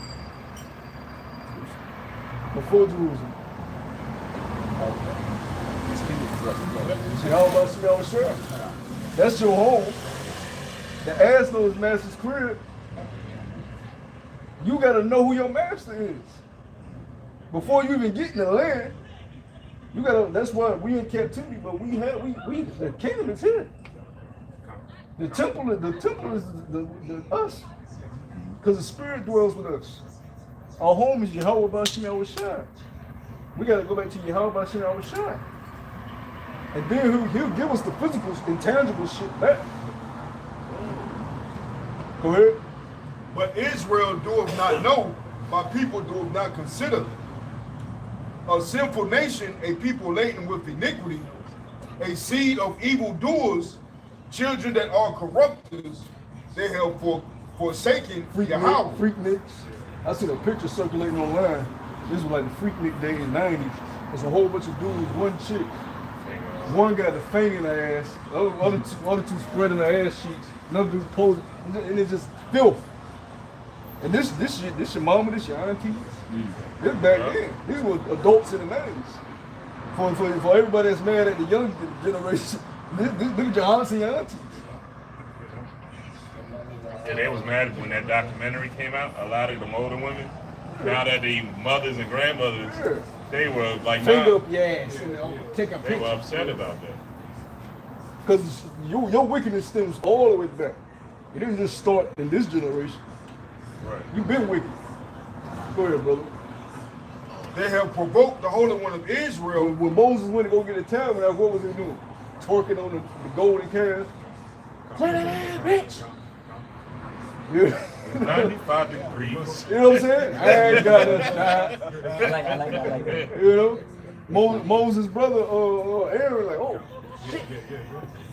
He was supposed to have the faith and courage to rebuke their ass. He said, these niggas. But you gotta think, these are wild ass niggas. Yeah, shut that ass, bitch. Aaron, what the fuck? He's fine. And Aaron got, you know what I'm saying? He got his people like going on. What's up, Aaron? They broke, you know. Aaron said, ah, shit. He was supposed to rebuke him though. He was like, y'all stop this shit. I'm in here. He didn't do that though, out of fear.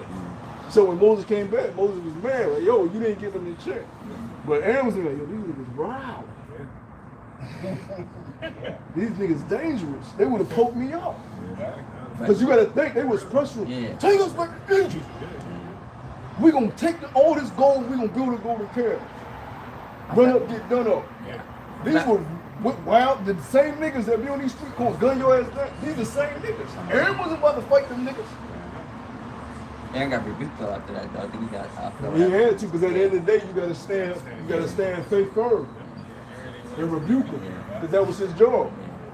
I don't fault him because he in the flesh. But at the end of the day, you gotta fault him because that was his job. He was given a high office.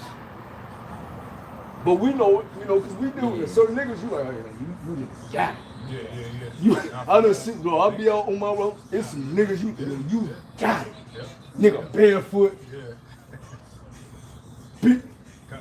Going to people's yards. I'm like, yo, this nigga bugging.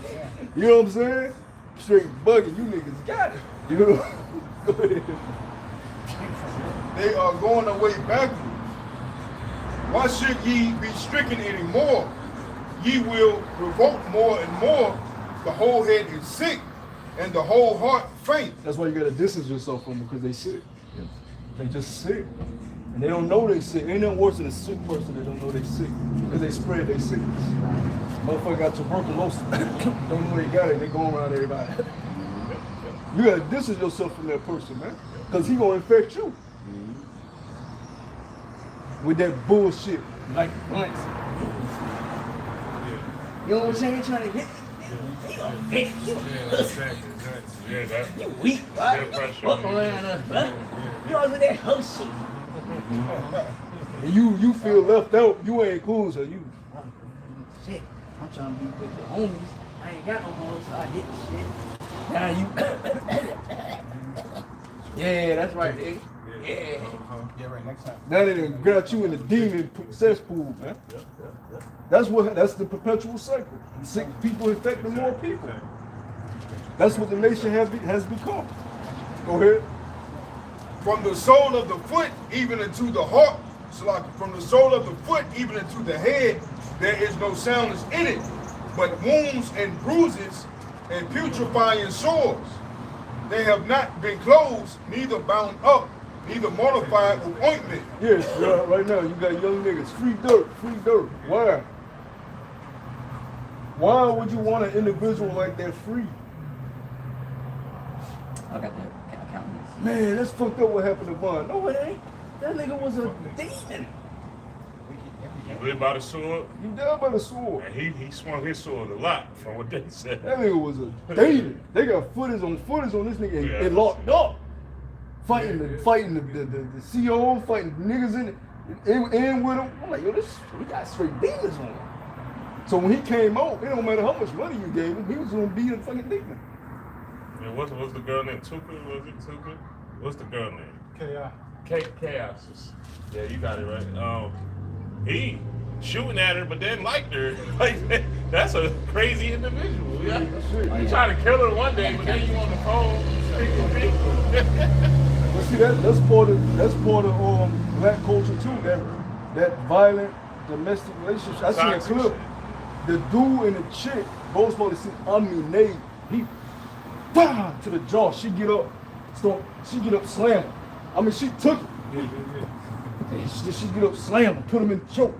He uppercut her again. Like they fighting, like they trying to kill each other. And people recording this a whole video. I might put in the chat. This shit crazy. They start kissing, right? After the straight brawl, they get in the car together. Fucked up. Therefore, real life shit. I mean, like they would and she caught him going like what the fuck is wrong? That's them demons, black culture. The putrefying swords the brothers reading about. Go ahead, Zabar. He funny. It's verse 7, Isaiah first That's why chapter. you metal out between a man and his maid, because you don't know what the fuck they got. Now imagine you put on your cape, hey bro, stop hitting her, bro. And the whole time she's like, get the fuck back. She gonna turn and fight you. Yeah, Because for some reason, that's some sick, sadistic shit they got going on. But you trying to be a super save, you know what I'm saying? Meddling out another man's affairs, man. You don't know what the fuck they got going on. Go ahead. I don't like that shit too. Your country is desolate. Your cities are burned with fire. Your land. Yeah, our country, man, we ain't got shit. It's been taken over. It's been gentrified. You know what I'm saying? Look at Tel Aviv, man. Shit look like New York City, man. They with the best of the best. They got beautiful malls. They malls put us, the American malls, to shame. American malls are dying. I mean, they malls are beautiful. I'll be looking at it that's like what I do in my free time. I just look at, certain Israel videos. I just see how they live and shit. But they fucking kill you. Because they living good, man. They living good. And they got high paying. That's another thing. They jobs pay a lot. They don't have this weak minimum wage shit over here in America, man. Them people living good. But that's our land. But it's been taken away. We don't have shit but what's been given to us from the enemy that took us, man. A 9-to-5 fucking job. We in a desolate state. That's not how a man's supposed to live. You working a 9-to-5 for another enterprise. Right? Strangers devour it in your presence, and it is desolate. Strangers devour it in your presence. They can do what they want over there, and you can't do shit. Right now, they dropping bombs on each other. They just was fighting last night. Iran and Israel shooting at each other again. Yeah, I see that. That's our land. They don't have no business over there in the first place, none of them. And then you get on Twitter, and then you got Amalekites fighting the Israelites on Twitter. Yeah, we finna light y'all up in 2 more hours. Like they live, like they got live rooms going there. Yeah, 2 more hours, we about to light y'all up. That's cool, we ready. We ready. Yeah, that Iron Dome wasn't shit, was it? When we got, like they be going, I'm like, yo, they hate each other. They really in the midst of like death and war. So we, man, hey, this one gotta get their shit together. Because these other nations got that ancient mindset. You listen to their women, yeah, we kill their babies. Hello? Yeah, we kill their babies, they need to die. And it's like but they in the right mindset. You know what I'm saying? Yeah, because it's war. It's wartime, you know? Yeah, they know. But our people, Oh, he invited to the cookout. Cause he can dance. simple shit. Oh, look at him. Yeah, he come to the cookout. That's a sickness. Mm-hmm. Their mind is fucked up, man. Mm-hmm. That's the devil. Huh. Only way he allowed is in the pit. Don't come nowhere near us, man. It's a shame that we gotta work around you and for you. Want you around us, nigga? Give a fuck if you got some rhythm, or you can beatbox, or you got a pair of Jordans on. He comes to the cookout. Go ahead, bro. Is overthrown by strangers, and the daughter of Zion is left as a cottage in a vineyard, as a lodge in a garden of cucumbers, as a besieged city. That's the point I wanted. The Lord left us to be besieged upon. And everything that we have, you look at the BET Hip Hop Awards that just happened. That shit was in a strip club. Was it? Yeah, it was in a strip club. Because the budget, I guess they had a budget this year. Just some type of moral decency would tell you, let's not even have it. And we're going to put this image out for people to see, let's not even have the event. But black nigga culture, you wouldn't dare see some shit like that at the Grammys or the Billboard Awards or the Country, MTV Western, Awards or the sure. Country Awards. But the BET Awards, Black Entertainment, Yeah, strip club. Soulja Boy, Roscoe Dash, all the way. You know what I'm saying? Performing that bullshit. E40, bring out Glorilla. They in a strip club. The award goes to, man, burn the whole shit. Everything gotta burn, man. What he saying on that show? You know, let it burn, you know, man from the show about the gods. And they canceled it. They fired him after that. They let him go. Oh, yeah, okay, yeah. He's talking about. Let it burn. Yeah. He said, "Oh, you think you? What he said? You think you free?" Nancy, right? He said, "You're fucked." Yeah. Yeah. What's his name? Orlando. Guys or something. I think He it's said called 100 years from God's that, Award. after I that? don't know. What's Yeah. Guys something. Yeah. American something, Guys or something. I don't know. something like that. Yeah, American Gods. Yeah, it's American Guys. Yeah, American Gods. Yeah, I love that episode. That episode was tough, He said, man. let the blood. He said, I like it. He was a smart one. He was still angry. Did you say that was part of the one of the tribes, I think, the Nancy, whatever his name is. I think the god, I think it's part of the culture, something like that. I don't know. He's supposed to be like a protector or something like that. I don't know. Yeah, exactly. He broke it down a while ago. Yeah, but that's the spirit to be in. That's this whole shit. But because he was coming from a future outlook. Yeah. Like, nigga, y'all didn't even get off the ships yet. Yeah. Yeah. Y'all about to get on the auction blocks. You about to experience rape, your mothers, your sisters. You about to be forced to be faggots. You gonna get a plantation. You got Jim Crow, you got lynchings, you got all type of shit. You got He ad-libbed that shit. and that's before guns even get introduced. Yeah, I might have to watch that again. Yeah. That one episode. Because that gets you in the right spirit, though. Right spirit. Of course, now I must say, don't go out here and just lose your mind on the first anybody you see, but that puts you back into perspective. Remember, like we said earlier, these are our enemies. Okay. Now, the Lord said, if this was my kingdom, my servants would fight. So, of course, we're not going to fight right now. But always have that in the back of your mind. Hey, hey, this guy does not want the betterment of me, you know? Yeah. That's what. That's what. Why I said what? Wait upon me. That's a high rise. And on a more spiritual level, it's not every so-called white man you see. There's a lot of chocolate Edomites out here. You know, you might see an Elamite that might be an Edomite. You know what I mean? Yeah, like you gotta read these spirits, man. You know, I remember Salakia. I remember seeing this so-called black dude growing up that he just didn't fit right. He moved crazy, like son. You know what I mean? Now it makes sense because he wasn't Jake. You know? Yeah. Shoot. Our own people. Shoot. Right. That's true. Yeah. Yeah, but that showed the account of our judgment. You know, even going back to roots. Rest in peace to James Earl Jones, right? Because he was a part of Roots. And rest in peace to our guy, in good terms. John Amos. John Amos, because he played Older Kunta. But in Roots, you had younger Kunta, he went out on the ship because they was about to let him take a bath. And he thought, oh shit, as soon as I get up here, I'm hopping out of the shit and I'm swimming back to shore. And he looked, no shit. He said, no land, no land. He kept trying to look for it, no land. And that's when he, shit, you know? He lost it, you know? And then the toughest Jake that he looked up to, because they went to their initiation where they had to get circumcised, showed you they was Jakes. Because Hamites don't do that. Yeah. The head Jake that had him get circumcised through like a boot camp shit, he was chained next to Kunta. And Kunta watched that man break on the ship. And that right there. Because Kunta, one thing about you gotta respect, Kunta through the whole shit, he never broke his will to fight. He never broke his will to fight, no matter what he endured. He never broke his will to fight. He watched everybody else break around him. His daughter got raped, you know, Kizzy, by one of the master's friends, and baby that's what Chicken George was an Edomite. Yeah. Because when you watch the latter seasons, that's a tale. You know?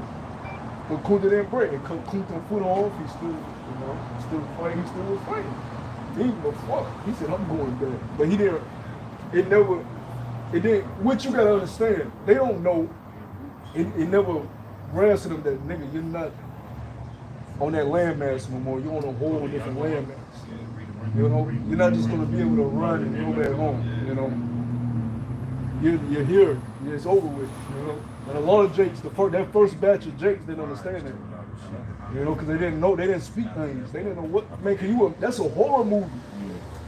You don't know the language, bro. If you travel to another country now, you feel out because knowing the language is a big part of, you know, the culture of a society. If you don't know the language, you feel left out. It's a lot of stuff you're missing out on. It takes some fun out of a lot of stuff. Can you imagine being brought as a slave and all you hear just gibberish, but you see people that don't look like you talking and they putting you on block, bro, that's an immense amount of fear and horror. You don't know what the fuck's going on. So the Lord was not playing with us, man. That first batch of slaves, man, they went through some hell, man. At least being born and raised up on the plantation, your parents was there to tell you, okay, you know, because they were taught English. Because by then, you know, we've been here for some while. They told them, you're a slave, you got masters. But the first batch, you know, you ever still speaking Hebrew? Remember on Amistad? Yeah. That's a tough one too, because in the beginning, they on their way. Where was they going to? They wasn't going to America. Where were they going? Somewhere in England. England or something. And you knew. And what did what was the old boy from Jersey that played in Black Panther? What was his name? Killmonger. He said something real profound. He said, what did he say? Death is better than slavery, basically. Because you know what you're about to go through. You rather die with family in the ocean. Yep. So you know what I mean? They knew they knew they were about to go into hell for real.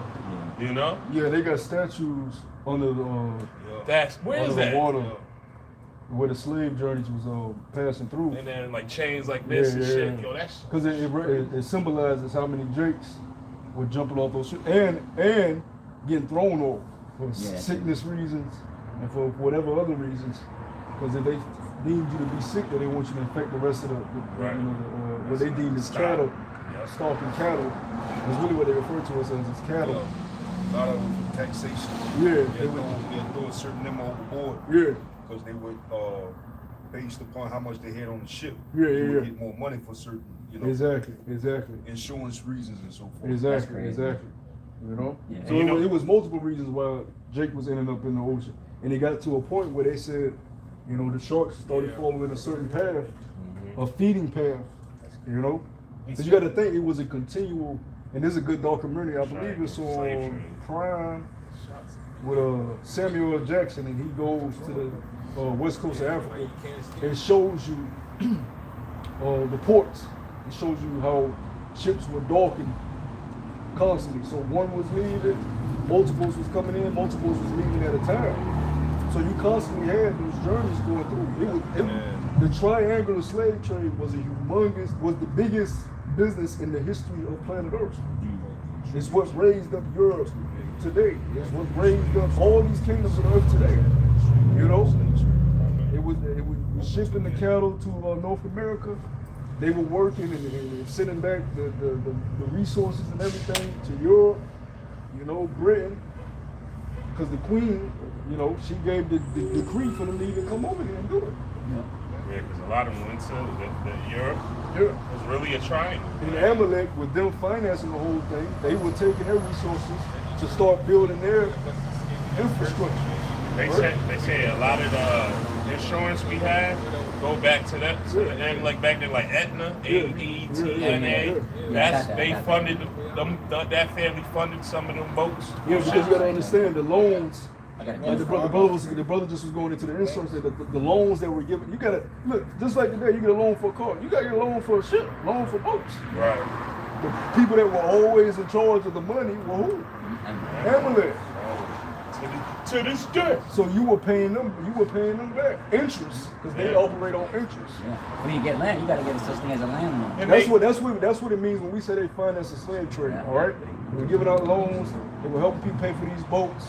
All right. They started that shit. It makes sense. That's why nowadays when they talk about Amalek, what are they known for? Being tight and stingy. You know, so that makes sense, yo. He said they finance the slave trade. I got speaking about that underwater statue.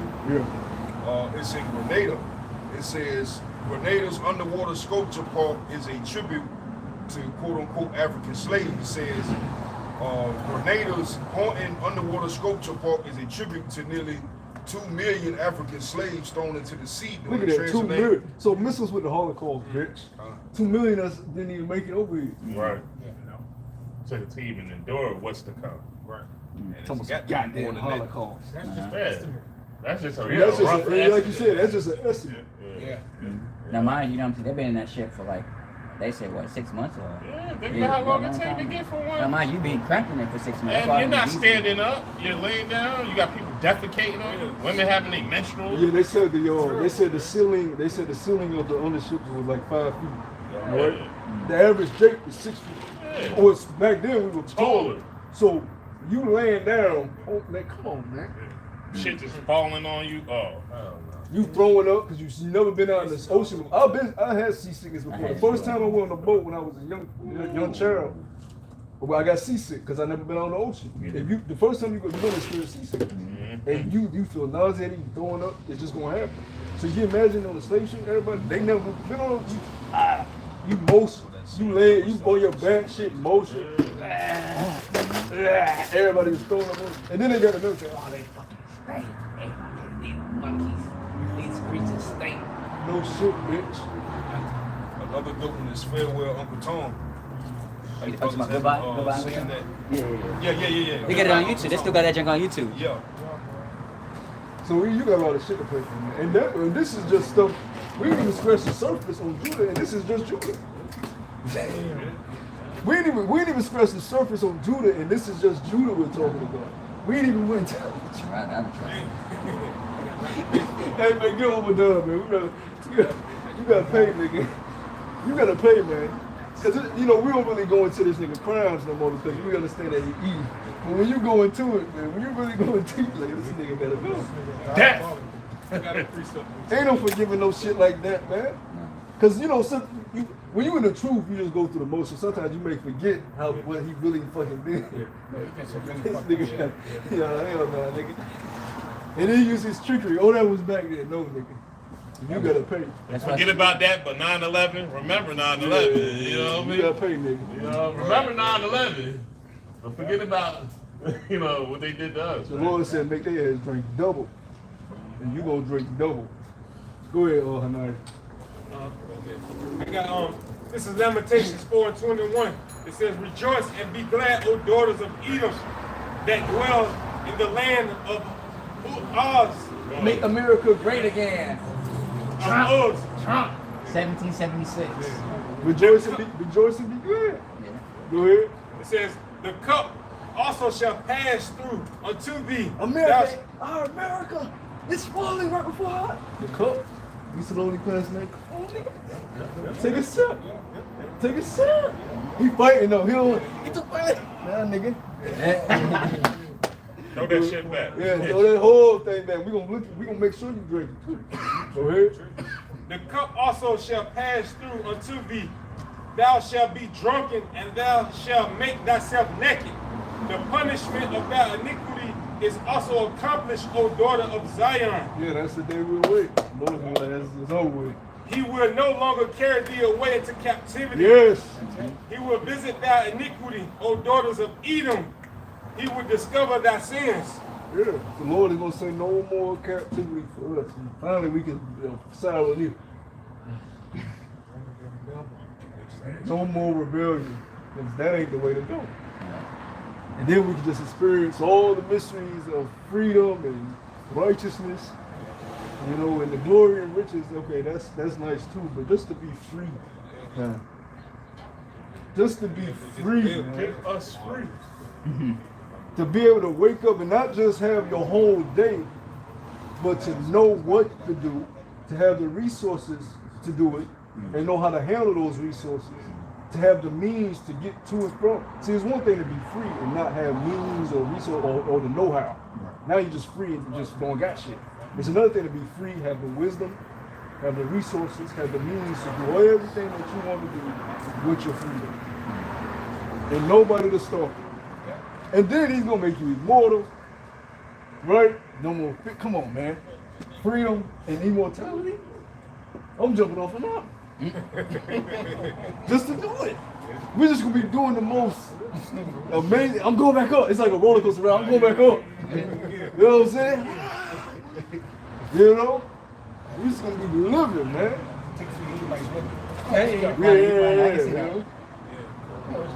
Yeah. Beautiful day. Go ahead. And we live in a time now where the average Edomite ain't gonna fuck with, man. Because we're so deep into the system that was built upon the slavery we went into, that everybody that's been born, you know, the last decade or so, they really think that this is just how life's supposed to be.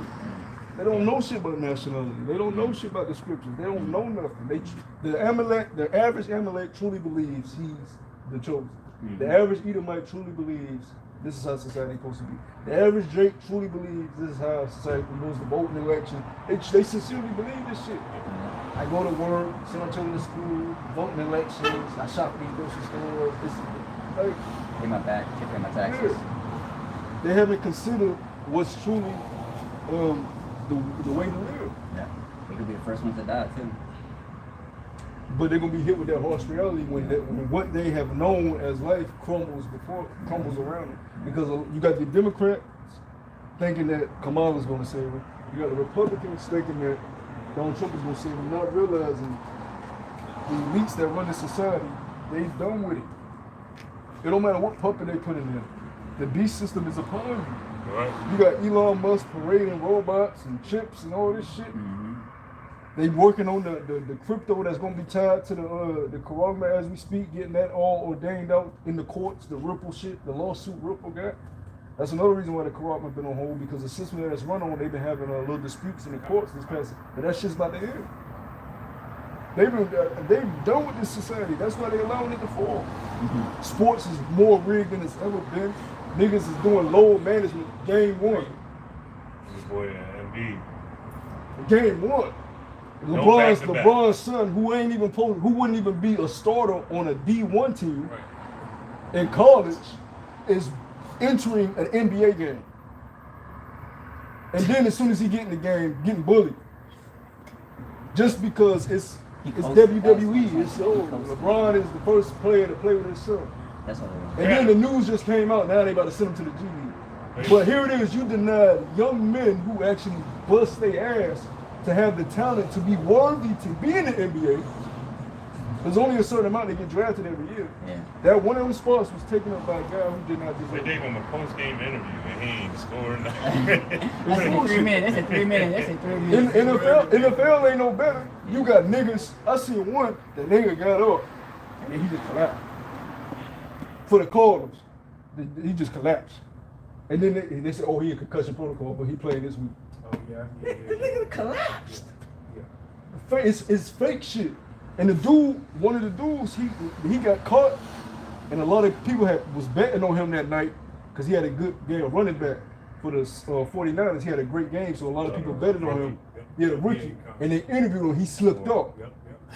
Yeah. They was like, when did you get the news that you was gonna be? Because they made him active the last minute, so a lot of people didn't know that he was gonna take Christian McCaffrey's place. So a lot of people weren't able to make money because they didn't know to the last minute that he was gonna be in the game. They was like, when did you know he was gonna? Oh, I knew Friday, but the game was a Sunday, so he been knew. But they waited to drag the people on that was betting, not to let them. So he basically gave them the game like they playing with y'all in y'all face. And then after that, they got him in the press conference. They was like, did you see what people was talking about online? He's like, I don't want to talk about it. You could see like he got grilled. He's like, I don't want to talk about it. So they got on his ass, like, look at what you your ass should be back in the fucking, And then they got this guy, Larry Johnson. He's the old running back of the Chiefs. And he's been exposing this shit for a while, but a lot of people call him crazy. He just got on his live last week or a couple weeks ago. He was saying how they had the Hall of Fame shit, and they invited him. He said, "Nigga, I ain't no fucking fool. I've been talking shit about y'all, exposing y'all all these years, and y'all gonna invite me out? Y'all gonna try to kill me in a hotel." He know he is. Yeah, he know he a jerk. He said he wear fringes. He said, "Nigga, I ain't no fool. Y'all want to invite me out there, put me in a hotel, and then something gonna end up happening. He ain't getting me, yo." But look though, Larry Johnson was one of the best running backs of all time, and he is saying the NFL is fake. I mean, I'm saying it's all bullshit, man. It's all bullshit. And that's why they call it game scripts. One game is scripted for this guy to do good. Next game is scripted for this guy to do good. The coach calling plays for this guy. They all elite, but only one guy gets to show off this game. Come on, man. But that's the society that we have. We want to depart from this shit. We want to go to stuff that's real, stuff that's true, stuff that we don't have to question. We don't want to have to question if our favorite musician is getting fucked in the ass. And I find it funny that Travis from Heat is dating Taylor Swift. Come on, man. Come on. Oh, that's set up. Yeah, Circuit, bro. It's circuit. That's set up, man. And then the Chiefs undefeated again. And they ain't even got a good team. They got no fucking body. They ain't even got a good team and they undefeated. Literally got nobody. Mahomes ain't doing shit, but they winning all the goddamn games. Get the fuck out. Now they just got D-Hop, so watch them.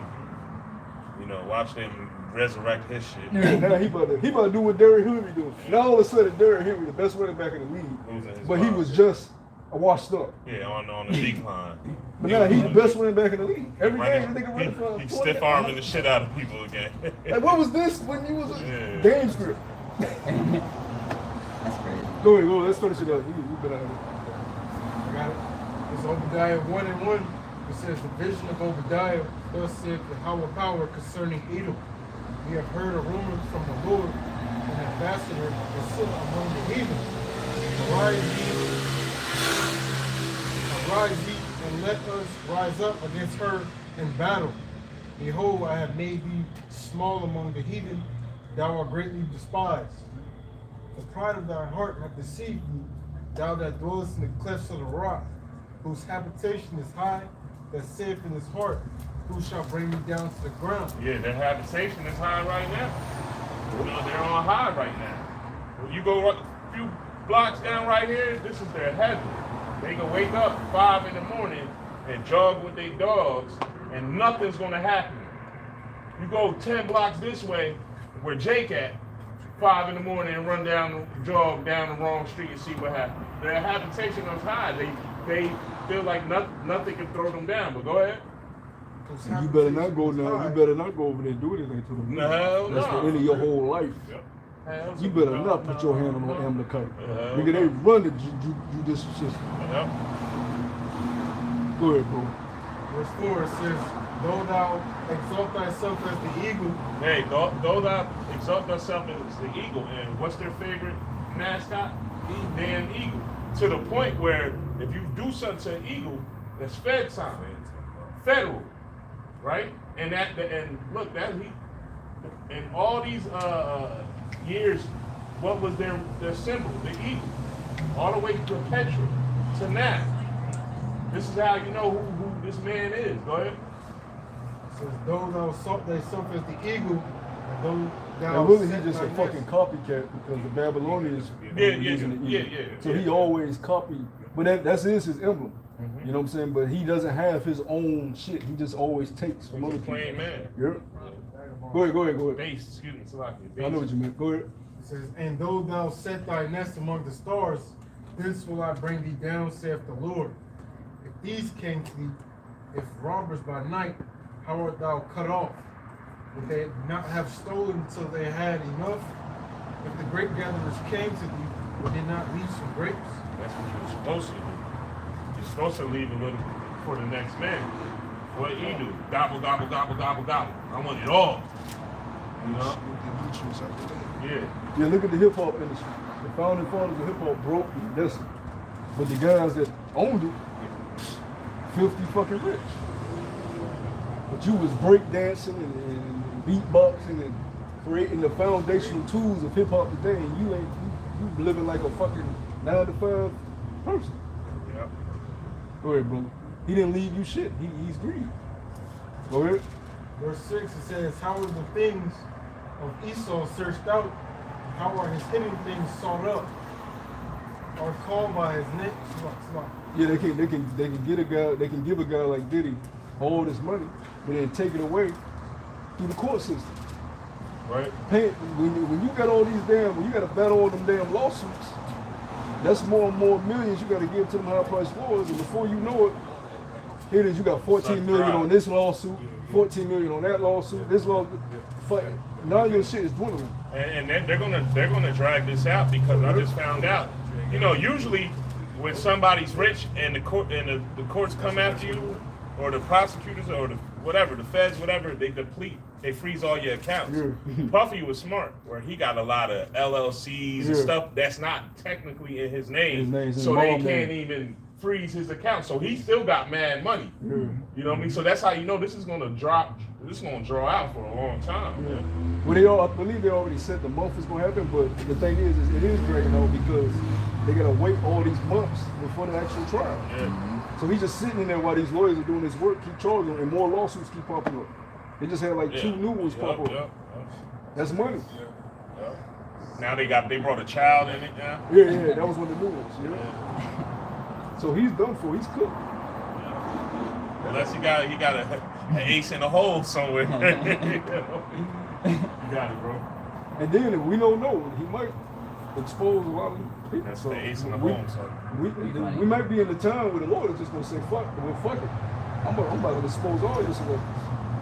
All these guys you thought for somebody, I'm gonna just let them all fucking fall. That's the time it look like we're in. Because everybody been getting exposed. You got people that would never even say a damn thing about Jay-Z and Beyonce. Now it's the norm on TikTok and Twitter.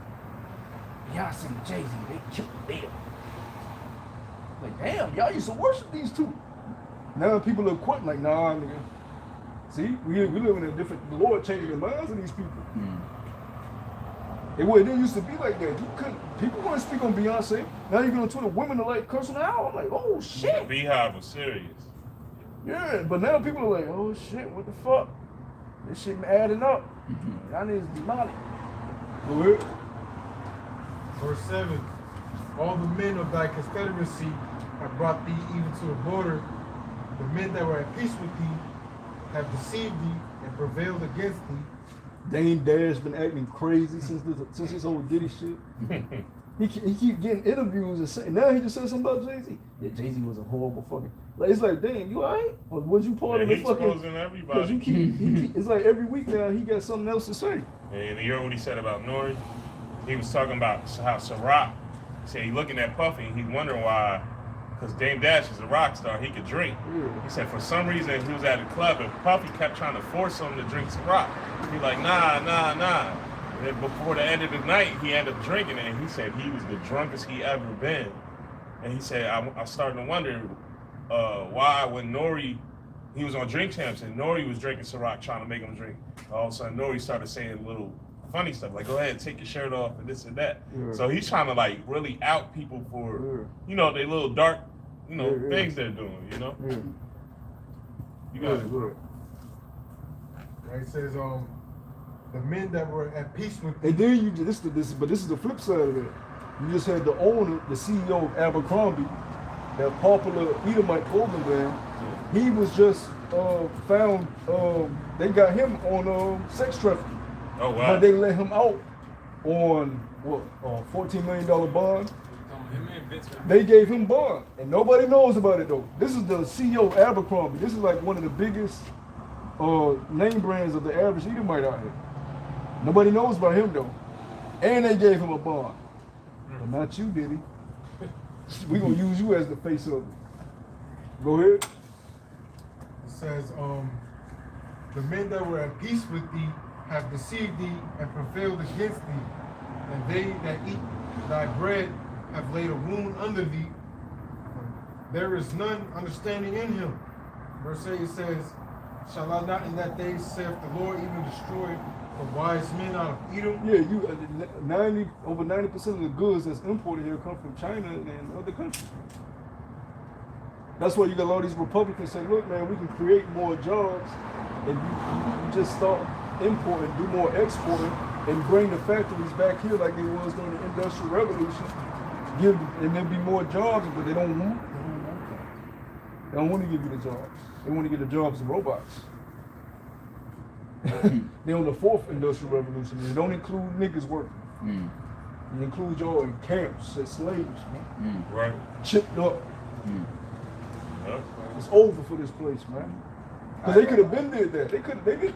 Look, man. You think the rulers don't know that that importing from all these other countries not only enriches them, but weakens your own nation? Because the moment they decide, look, nigga, we fuck you. Now you gotta jam together and come up with a new infrastructure to help your economy keep having food and clothes and bedroom furniture and living room, all the shit that you import. They don't want it though, because they want to destroy it from the inside out. But the average Republican don't know that. The average Democrat don't know that. They still think a president has some type of power to save them. Here it is, you got Obama rapping Eminem. He was supposed to save y'all. Go ahead, bro. If Obama couldn't do, what the fuck you think Kamala can do? Obama was the most charismatic president ever. You ain't seen a president before. Maybe I'll let you argue John F. Kennedy Jr. But you haven't seen a president before or after Barack Obama that was more charismatic in speaking the way he was on that podium. He could talk you through some shit, boy. We will change. They had them niggas, bro. On my road, it's an older black lady on my road. She got a big picture of Obama on her fucking wall. They worship him, and he didn't do shit but give yes, we can. Moles wedding rights. Yes, we can. Go ahead. Where should go? It says, there is no understanding in him. Shall I not in that day, saith the Lord, even destroy the wise men out of Edom, and the understanding out of the mount of Esau, and thy mighty men, O Teman, shall be dismayed. So to the end that everyone of the mount of Esau may be cut off by slaughter. It says, for thy violence against thy brother Jacob, shame shall cover thee. Thou shalt be cut off forever. We can stop right here. Because he's going to go on his destruction. But yeah, you're going to be cut off forever. And deservingly so, man. You know? So yeah, we're going to go ahead and wrap it up. Lord willing, this is an edifying camp. We're going to turn face the east, give all praise and glory. To Yahweh, Ba'Shem, Yahushua, Ba'Shem, Rakakadash. The all our teachers, the other apostles, the great Millstone, Shalom to the whole full length, the Waffle up a wall. Walk up the ball. Kwame Ashola. Kwame Ashola. Shalom. Shalom.